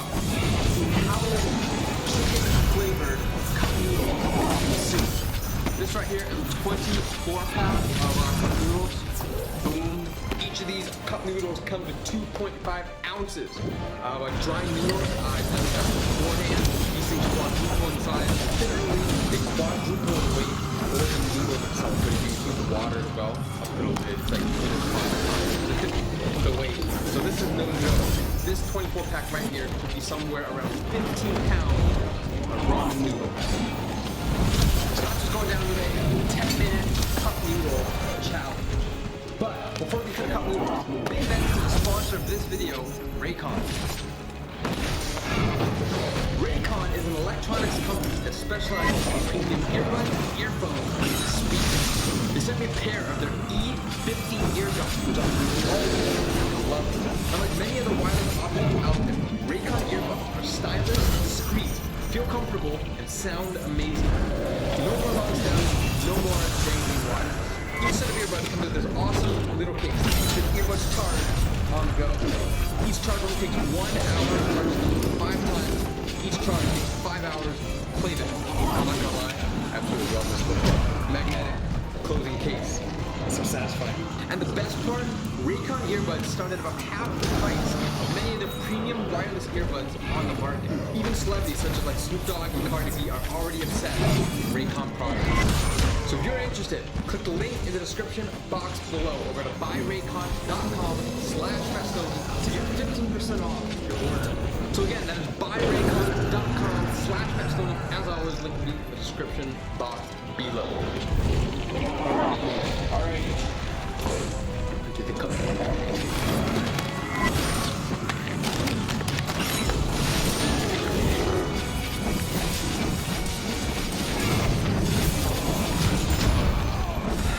Alright, here we go guys.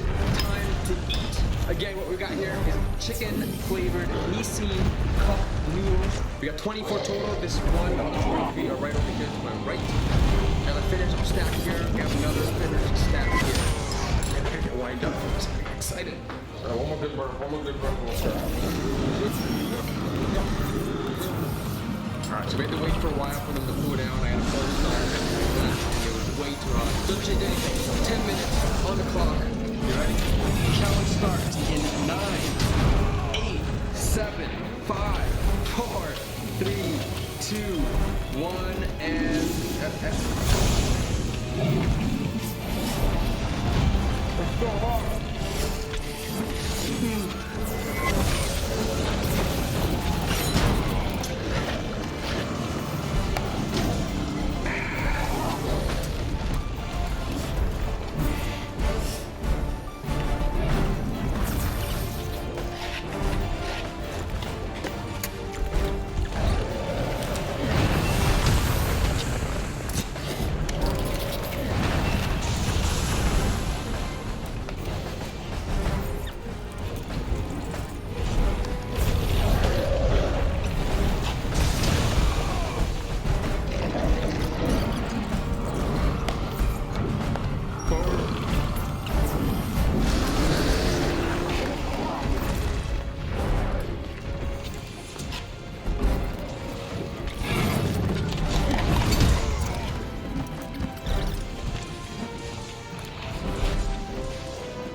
Oh my god. Dude, that was hard. What the?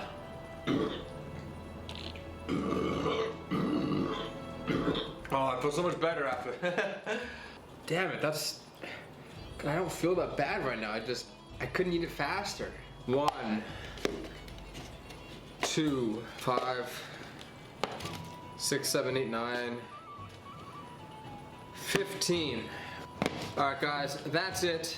15, 5, 10, 15 cup noodles, chicken flavored Nissin cup noodles, completed or eaten in 10 minutes. Dude, I can't stop burping. It's so weird because I feel like I could have done better, but I really don't think, like, maybe if I didn't, like, maybe if I was like just completely tuned in, I had my music blasting, and I'm like, dude, I should have done that. That's what I thought you were doing. I should have used the Raycon earbuds for this video. Yeah. Oh. You can do it again. What number were you hoping to hit? I was looking for like 20. I mean, 15 cup noodles. Let's really quick. Let's just put 15 cups out here. Let's see, if you stack it like this and say, I just ate all those cup noodles, that looks pretty impressive. All right, I'll give myself a... Oh.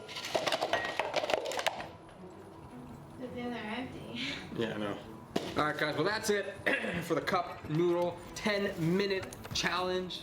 15 cup noodles, chicken flavored in 10 minutes. You know, fun challenge. I've been wanting to do something with cup noodles for a long time. I had a couple other ideas for potential cup noodle challenge ideas. I decided for this one for this week, but I'm thinking those other ones might not be possible now. Alright guys, and don't forget, thank you to Raycon for sponsoring this video. They make awesome wireless earbuds, earphones, and speakers. You can go check them out at buyraycon.com/MattStoney. If you use that link, you can get 15% off your order. Link will be in the description box below. But yeah, 15 cup noodles. I wonder how many vegetables I eat. You ate corns. Oh, there's carrots in there. What are you talking about? I don't see peas though, actually. I don't think they had. They used to have peas. What's gross about peas? There's nothing wrong with peas. What the hell happened to the peas? What? Maybe that's the instant ramen, the Maruchan. No one else noticed. I noticed. And I'm a valuable customer, right? 15 in 10 minutes. At that rate, they'd be making millions off. I'm sitting down throwing this backpack because it is that heavy. So much stuff. I definitely will have to buy this trip. 20-day trip. We go up to 9 hours to the airport and on to Uzbekistan. Well, New York first for like a 6-hour layover, and then Uzbekistan. I've never even been to that region before. It's gonna be a fun village. I'm outside and hey, robot dude. Can you move here? Oh, that's blocking the robot dude. Here you go, robot dude. Mental note, when the robots eventually take over and you want to escape, just put like a dirty laundry cart in front of it. Last meal before I leave LA, it's gotta be pho. It's my hotel, I really didn't have to drive here, but this place is supposed to have amazing pho. There's a really good pho place called Golden Deli.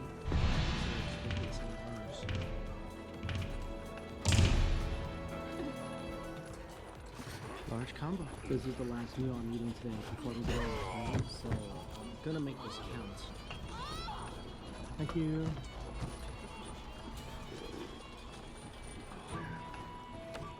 That just goes right to my fun-loving soul. 2 weeks is way too long to not have this.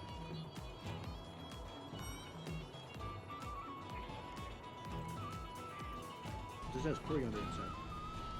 For some reason, when I taste certain raw coriander, it tastes like dish soap to me. It's not cilantro, it's the coriander. I don't know why. But I can eat cilantro just fine. I'm pretty sure you're not gonna find this in Uzbekistan. Surprisingly, you can find it a lot in Prague. Probably not in Uzbekistan. Noodles good. Drop is really beefy. Good cuts of meat. All for around $10. This was a really fun trip. Finished with K-Con this year. I was invited twice. One of my favorite thing to do was the meet and greets and just hanging out with all you guys. So if you came to KCON just to see me, thank you so much for coming by. Like everyone is just the sweetest. You're my annual dose of K-pop concerts. I think that's all my ear can take, even with earplugs in. Concert last night. Yeah, I think I did some damage to the greatest thing in town. I'm not that far away, I'm in Seattle, so I'm gonna come down a lot more often. There's so much good food here. Best Korean food in the country, hands down. Alright, gotta finish up and I'll see you guys at the airport.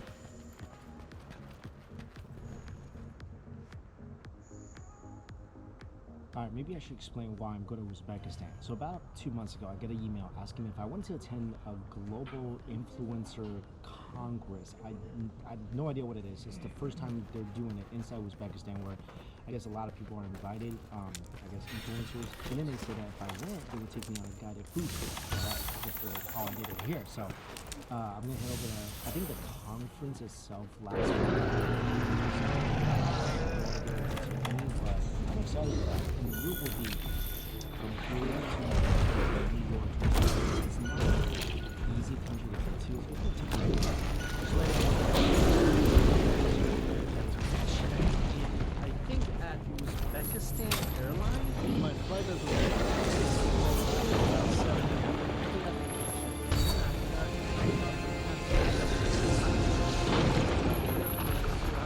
that's the worst. Like, you can just check in.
We all met, our visas all failed. We're like, are we still close to this place? Wait, did you just say Uzbekistan airline has the best food? Yeah, like best food in the world. What? Well, I'm excited for the food. I'll let you guys know. Say hi to my Uncle Jackie. Go ahead.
bomb, comb.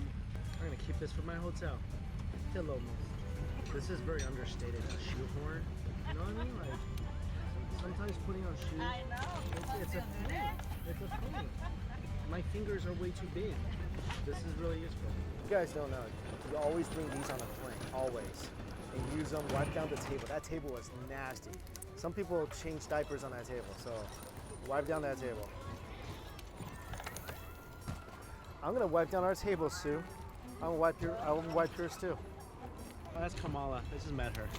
She lives in Uzbekistan. There's Devin Supertruck. Yeah, I want to know what game he's playing. Hey, Devin, what's up, dude? You all like the videos? Hey, I want to know what game you're playing right now on the Switch. Ukulele? Wait, what is that? Is it awesome? Okay, I'm still on Zelda. Hi. Alright, buddy, nice to meet you.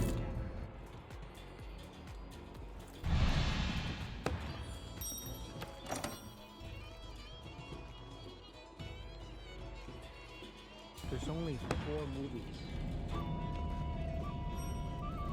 This is why I download TV dramas before I get on the plane. Give me an iPad. What is this? Oh, cool. There's a bunch of games in here. Snacks. Oh, so all the movies are over here. Alright, food. Food is here. Bunch of salads.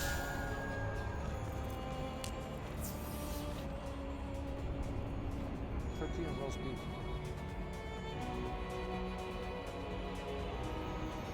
Shrimp cocktail and smoked salmon.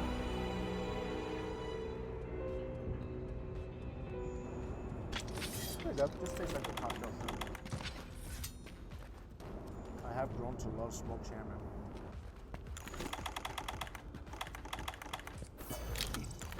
Ooh, what is this? It's like little milkies.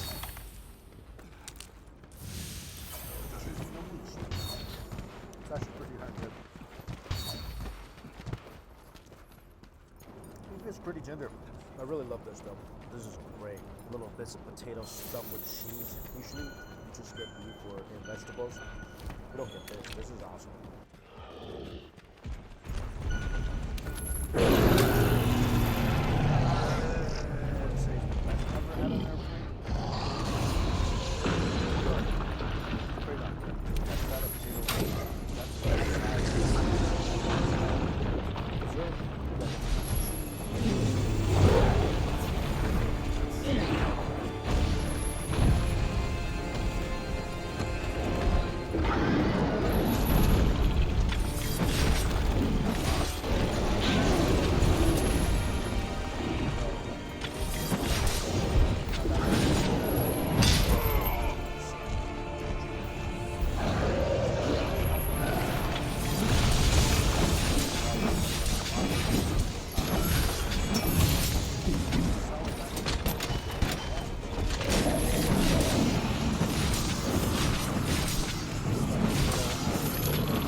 Good.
It smells.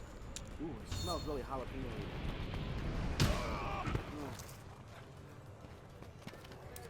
Just like the regular chicken, the spice is on point. It's citrusy, herby, spicy. You definitely get that nice hit of jalapeno in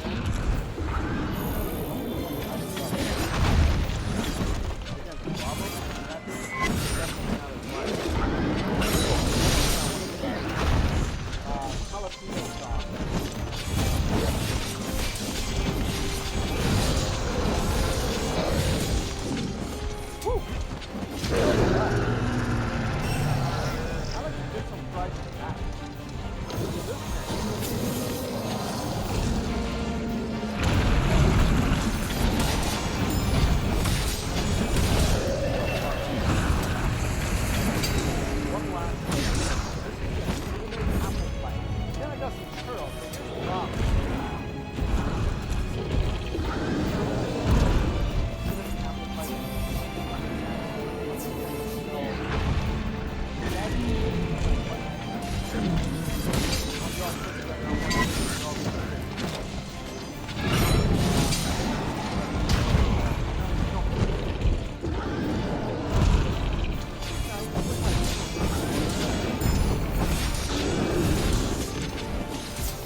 First impression, I like them. Barbecue sauce is nice smoky flavor. Whatever these crunchy things are, they just look like, it's just like crunchy tortillas. It's good. It's a good smoky, beefy burger. Slightly dry. I'm gonna dunk this in my salsa.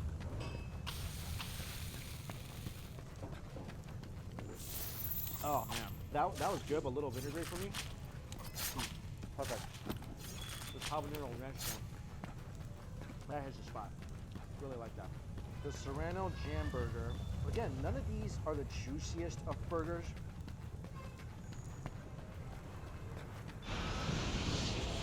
I really like it. What I like about this is the bun. It's the bun. Excellent bun.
That is the best fried chicken I've ever had in my life. This might be one of the best things I've ever had in my life.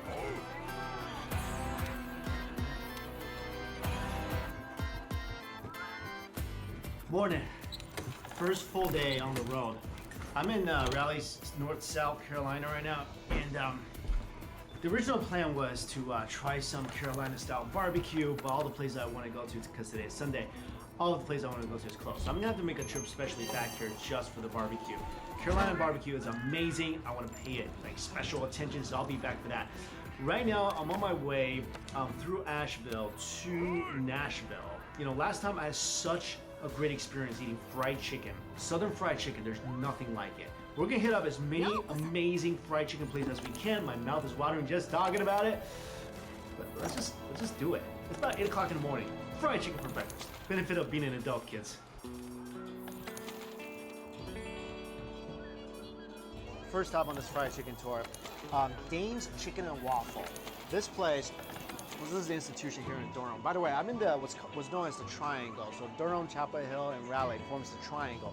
Great barbecue, great fried chicken, and they recommended the orange speckled chavo and the vegan waffles. I think this is the first time the word vegan is spoken on this show. I got 2 pieces of chicken. Actually, I got the pinko chicken, but they brought me an extra piece. I love this place. Check out the pinko chicken. Perfectly crusted. And this is the crispiest of all the cutlets here. So this thing, yeah, this thing will make a sound when it goes into your mouth. The vegan waffle is made with oatmeal and applesauce. And what you're supposed to do, take the chicken off the waffle first, and then taste the waffle, make sure you like it. Slightly toasty on the outside, really warm and fluffy. Yeah, I can definitely taste the applesauce. These are just really pillowy waffles. You can lay on this and take a nap. It's like the air mattress of waffles. And then you apply the smear. Drizzle the cashew syrup. Make sure you get that in every single little crevice of the waffle. Take the fruit, put it on top. Now we're in business. Oh, that's great. I love that smear. I want to smear that over my face. That's great, thank you. And now I'm gonna put my chicken on top of the fruit. I don't even care. Pieces of white meat cutlet. Extremely, extremely crispy. Oh. You can hear that crunch, right? Juicy. That pinko, a little toasty, a little smoky. When someone tells me to put hot sauce on something, I'm gonna oblige. Now, take a piece. I'm gonna eat it with some waffles. This is a very popular food item in the South, also in New York City. You gotta try it. It's sweet, savory, crunchy, everything you love about breakfast and fried chicken combined in one. I mean, this thing takes care of all sorts of cravings. So overall assessment, the flavors are delicious. I think the smear is great. Sweet, buttery, silky, smooth, really, really good mouthfeel. The waffles, I like mine a little crispy. The waffles are not that crispy. It is slightly toasty on the outside. It's very pillowy. I love the airiness of it. I love how it combines with the smear. Fantastic. And I love the suggestion of the fruit on top of the waffles. That was a home run because that gave a little more juice to the waffles, and I feel like it kind of needed that. The chicken with the pinko is really crunchy, but chicken breast, a little dry. I think I prefer the waffles more than the chicken. It's good chicken and waffles, not the best I've ever had. So yeah, it's a place you should check out. If you're here, it's a fairly popular restaurant. People seem to love it. Let's keep the fried chicken coming. I'll show you this other place. I'm about to leave North Carolina going into Tennessee, and there's one place that's always been my guilty pleasure fried chicken. And I can only find it in the South. Bojangles. I love this place. Like, it's like emotional just walking close to it. This is my favorite fried chicken chain in the world. It is just so good. Let me show you. I'm gonna get a 2-piece breast. If you're in the South, you're drinking sweet tea. That's the unsweet tea. Put some sugar. This is my favorite. Chicken breast of Bojangles. Massive, massive piece of breast. Amazingly crispy skin on the outside. And trust me, you might need a straw for this because this thing, it's gonna be juicy. Dirty rice, one of my favorite side items here. Gotta get some mashed potatoes. Their biscuits are amazing. And cool down with a little coleslaw. Look at the size of this thing. These breasts are bigger than mine. Let me break you off a piece right here. Look at this. This juice could fill a swimming pool, and I would gladly dive in.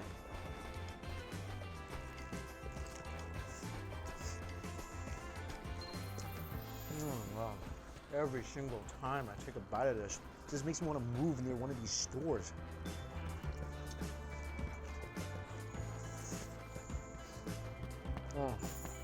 Slightly spicy.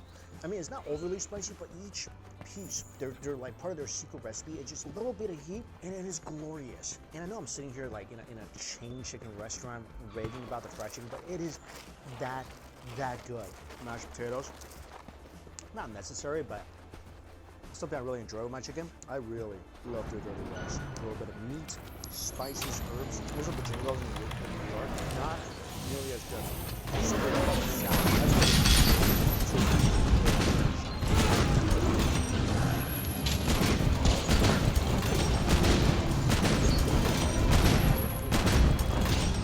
No, not bad. Let's go to Tennessee.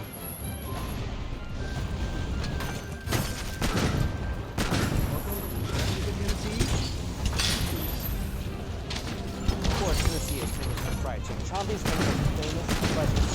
All Tennessee. I don't feel like I ever get sick of fried chicken. It's my third fried chicken. But Chompies is known for tamales and chicken. Of course, I got both. This is pretty fun. I'm just sitting right outside, breathing in fresh Tennessee air, waiting for my hot tamales and fried chicken. Can't do any of this without sipping on some sweet tea. Overly sweet. Just the way I like it down south. Tamales just arrived. These are some sauced up tamales for sure. Burning hot tamales. Usually tamales wouldn't come into a fried chicken. It's hot, it smells good, it's saucy.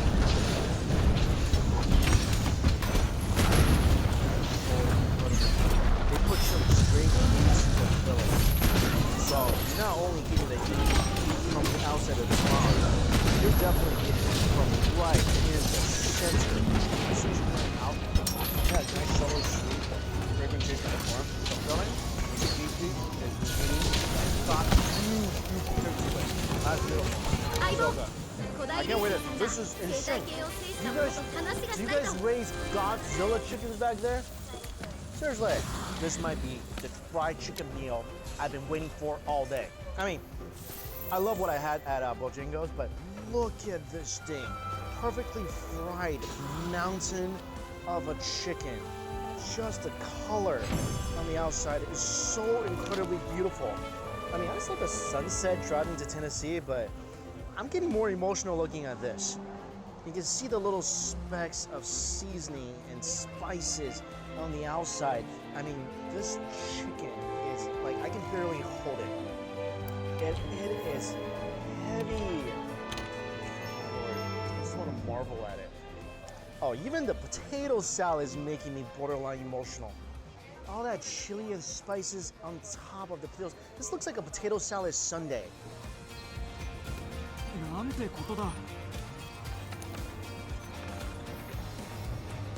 The meat on the inside is equally beautiful. You see all the juice oozing out from the middle? That's exactly what I'm looking for in my fried chicken.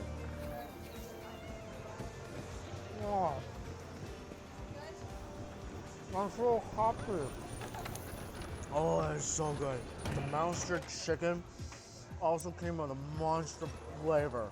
It's just great, juicy, crunchy fried chicken. This batter is magical. I want to show some love to this potato salad as well. Oh, on top is some Cajun seasoning. Potato, creamy, perfect, refreshing side for the chicken. Everything I have here, not a single bad bite so far. Wash all that down.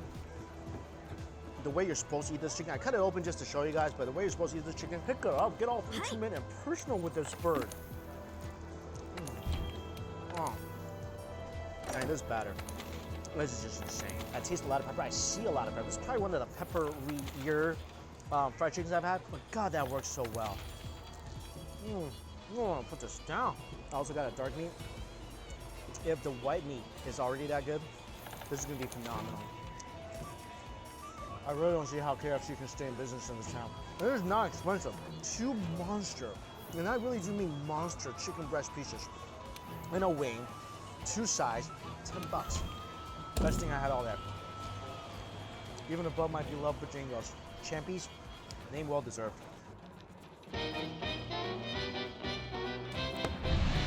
Morning from Nashville. A couple places I want to hit up before heading to Memphis, and this is one of them. Barbara's Home Cooking. That looks like a grandma's house. I'm sitting on the porch right now. Freshly made buns, sweet tea. Here I got 2 platters, one with chicken, one with their special poppy seed chicken, breast in a wing. I think they took the bones out. These are just like boneless strips. Smells so good. I was jealous of the knife for being the first bite into this chicken, but holy moly, that is a juicy breast.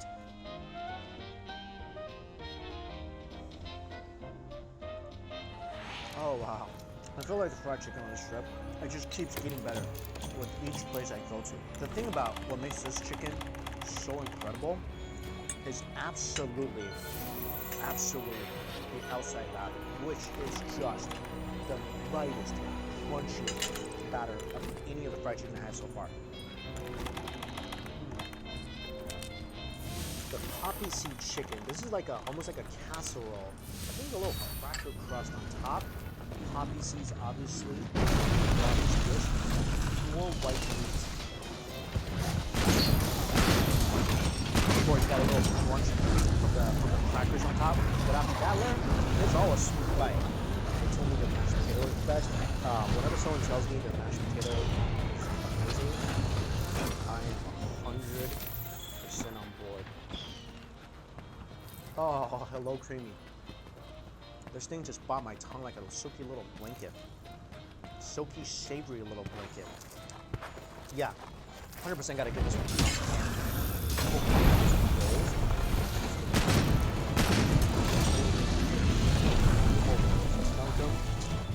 In the mashed potatoes and gravy. That's like the only way to do rolls. You guys know what's up. It's the perfect little pillowy. This is one of the best meals I had on this trip so far, and this might just be one of the best Asian meals I've ever had in my life. You need to come here and eat this. Like, both dishes, sweet tea, $20. I'm surprised it's not around. They really should be. If you're around Nashville, I don't know why you're not. Let's see here. This is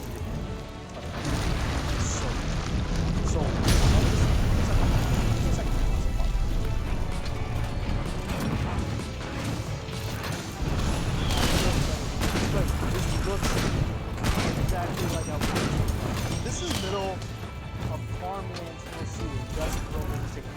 I still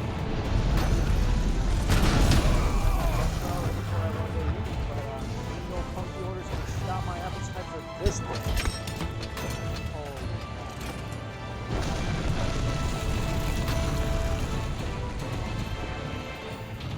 I got here about 10 minutes before they were closing. Oh my god, I've been wanting to come here for like 10 years, but I just missed it by 10 minutes. This order is better. This is like a pink diamond. This will be that. So I can eat it here.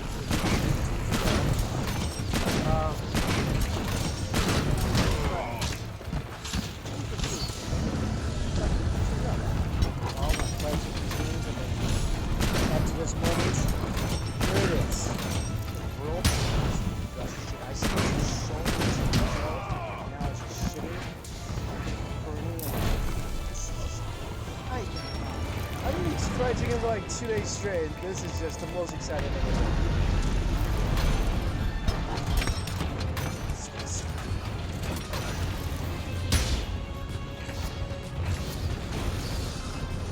That is the best fried chicken. This might be one of the best things I've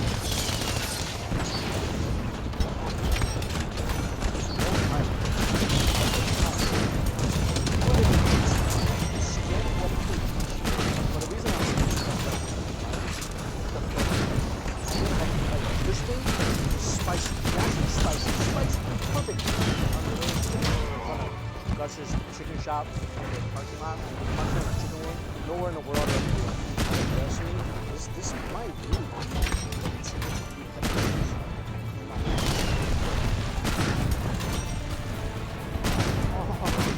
You see the spices on the skin. Onto the skin, onto the meat and shell right below this crunchy surface. If I'm craving fried chicken, this one.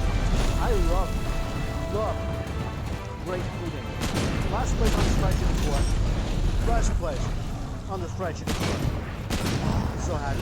This is like the Forrest Gump, the usual suspects, the 6th Sense ending of food. You should come here and check this place out.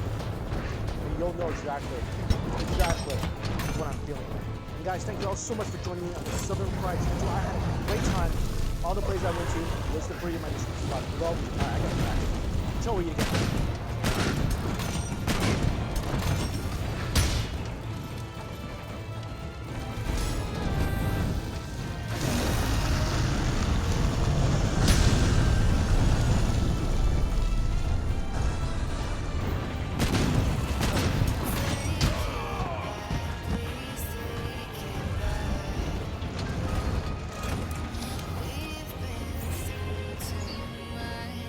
Can't even write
Hey guys, good morning. It may seem like it's kind of dark outside. It's only about 10 o'clock in the morning. It's just thunderstorming right now. Of course, I'm in Hong Kong, and when you're in Hong Kong, you gotta have dim sum. And I want to try a couple of different spectrums of dim sum because there is a lot. So I want to try a place that's really good, but it's very inexpensive dim sum. And then I want to go to one of the fanciest dim sum places in this city. So now I just need to try to get there without totally getting drenched. Let's go. There's my eating partner, Virginia, again. Come on, come on. So this is a very inexpensive but good option for them, so. Correct. So we're at Linhen Tashan right now. They actually recently just changed their name. It used to be called Linhen Tea House. And it is around Central, and it is very old school. You run around with the trolley, you get your food, and then they stamp it. Right, and then when you come in, you got to fight for seating. They don't care where you sit. So when you come in, you have to go around looking for all the big tables. They're all family style, which means there's about, 3 groups that are sitting with us right now. Whoever looks like they're about to leave, you stand behind them and you kind of just wait. Stand behind them. So it's not like a line. You just go and walk around and you gauge people's. They have on the table. A packet of tissues on it. People will toss that or they'll use it in front of your face. So we got a couple of teas in front of us and we got our cleans. So we've got the small teapots. You don't drink the first pour. The first pour is to rinse out the debris and make the only thing is you don't want this to overflow because when they take it away, they will yell at you again because it spills everywhere. What I like to do is I like to do the teacup first. So here, right? So all you have to do is just walk around. Locals actually don't use their finger. They will go ahead and toss it like that. And that is basically how That's like part of the fun of dim sum in Hong Kong. Just that part. You better go run around. Let's go. 3つ目の配列期間を破壊しました。 It's very fitting. The first dim sum I'm eating in Hong Kong is a chow chow bao. It's like eating candy. It's like stuck in my mouth. It's piping hot. It's so soft and sweet. So I don't know if they have it here today, but they're famous. It's called Thai Bao. It's a big, big bun. It's like as big as your face, and they throw everything into it. 全調査員に次ぐこれより最終攻防に移行する。ハンターたちはあらゆる手を駆使しマグダラウスの体力をできうる限り減らせ。文字通りこれが最後の砦となる。障壁を破壊された時が作戦の失敗と心得ろ。こっちだ。 That's why I love foods. It's like a little edible sponge. 気合い入れろよ。 That was such a great bite. Fish ball. There's some pork in here. Do you like the fish ball texture? I like the texture better here because the tofu skin is a little more chewy. The pork skin is so much juice. Dip that little dumpling in some hot oil. I love it. You gotta be constantly aware when you're eating. It's also a battle. Like if the cards show up, you see something you like. You have to make sure you have your stamp card or else they won't give you food. So if you're going to go battle, you want to make sure you have your tools. It's like the real life Hunger Games. We're all hungry and it's not a game. Just go get your card. I've seen people break out in fights over the shrimp dumplings.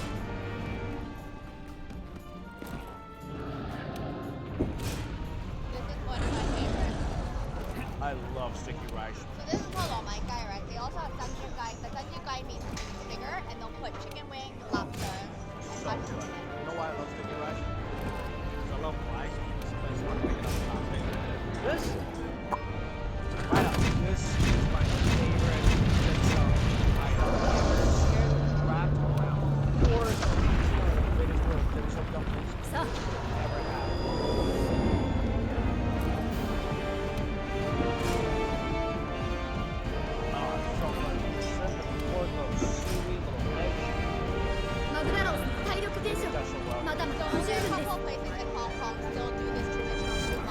The shumai that you usually eat is with the yellow wrapper. This is very traditional.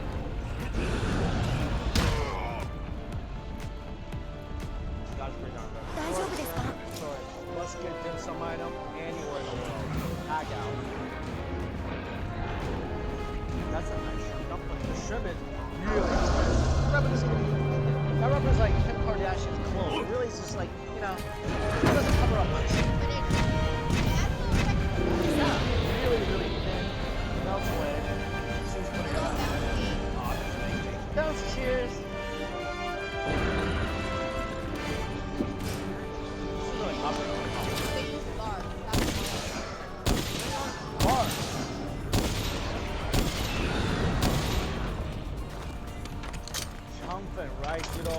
is, of course, another classic dim sum item.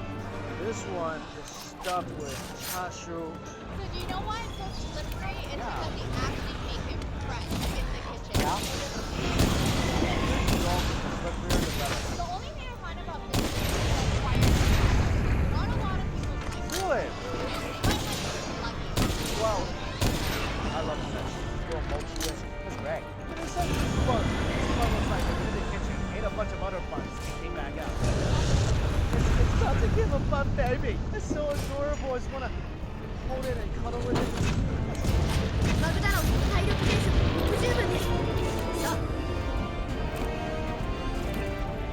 God, just everything. More good. It's sundown.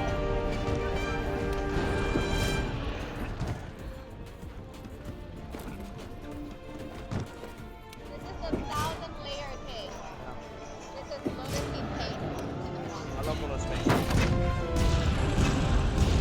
Not as sweet as I thought. They have this in a big bun as well, but I like it layered. A little salty, a little sweet. Eat this, drink a sip of tea. That'll wrap up a pretty good dim sum experience. Yeah, what was your favorite? My tofu skin dumpling thing. Always my favorite. And that's it.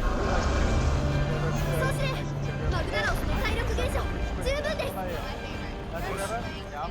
これが最後だ Oh yeah, I forgot about that. That was good too. This is a good place. So this is fairly inexpensive. What's our damage so far? 400 to 500 for both of us, but we ate quite a bit. So about $50, $60. Yeah. That's not bad. Is that considered relatively inexpensive? What you're getting, the quality of food, all the dishes, and the decor, yeah, it's pretty decent. All right, so thank you so much for taking me on this really cool experience. I mean, this is like a really authentic place. I felt like I was really in Hong Kong. Okay, guys, if you don't know, Virginia has a really cool food tour she does around Hong Kong. So if you're in the city, let her know. She'll take you around and, I don't know, feed you stuff. Sorry that you can't join me for the luxury dim sum, but I'll see you guys over there. Okay, on my way to the next fancy dim sum, so I had to dress up a little bit. All the way in TST. Gotta take a ferry.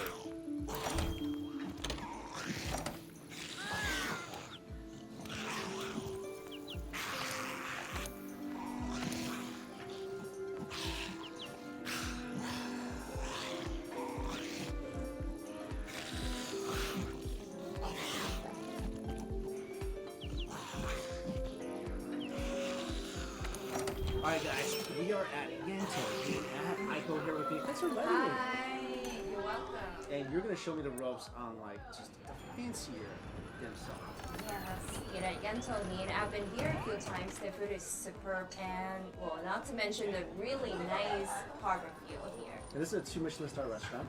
Correct. This is a completely different experience because they serve course by course. Yes. So it's very different. It's not like lay out everything and then we'll eat everything at the same time.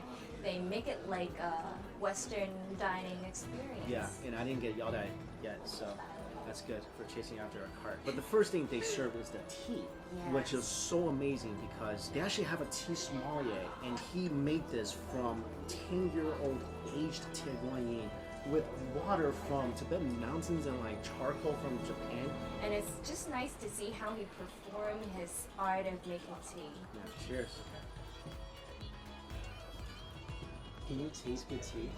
Yeah, you can taste it. I mean, I'm trying to like become better at it, but this is really good tea. It's just like wine. You look at the color, you smell it, and then you taste it. And then we have our first course. First of all, the delivery is pretty amazing. It's still in bamboo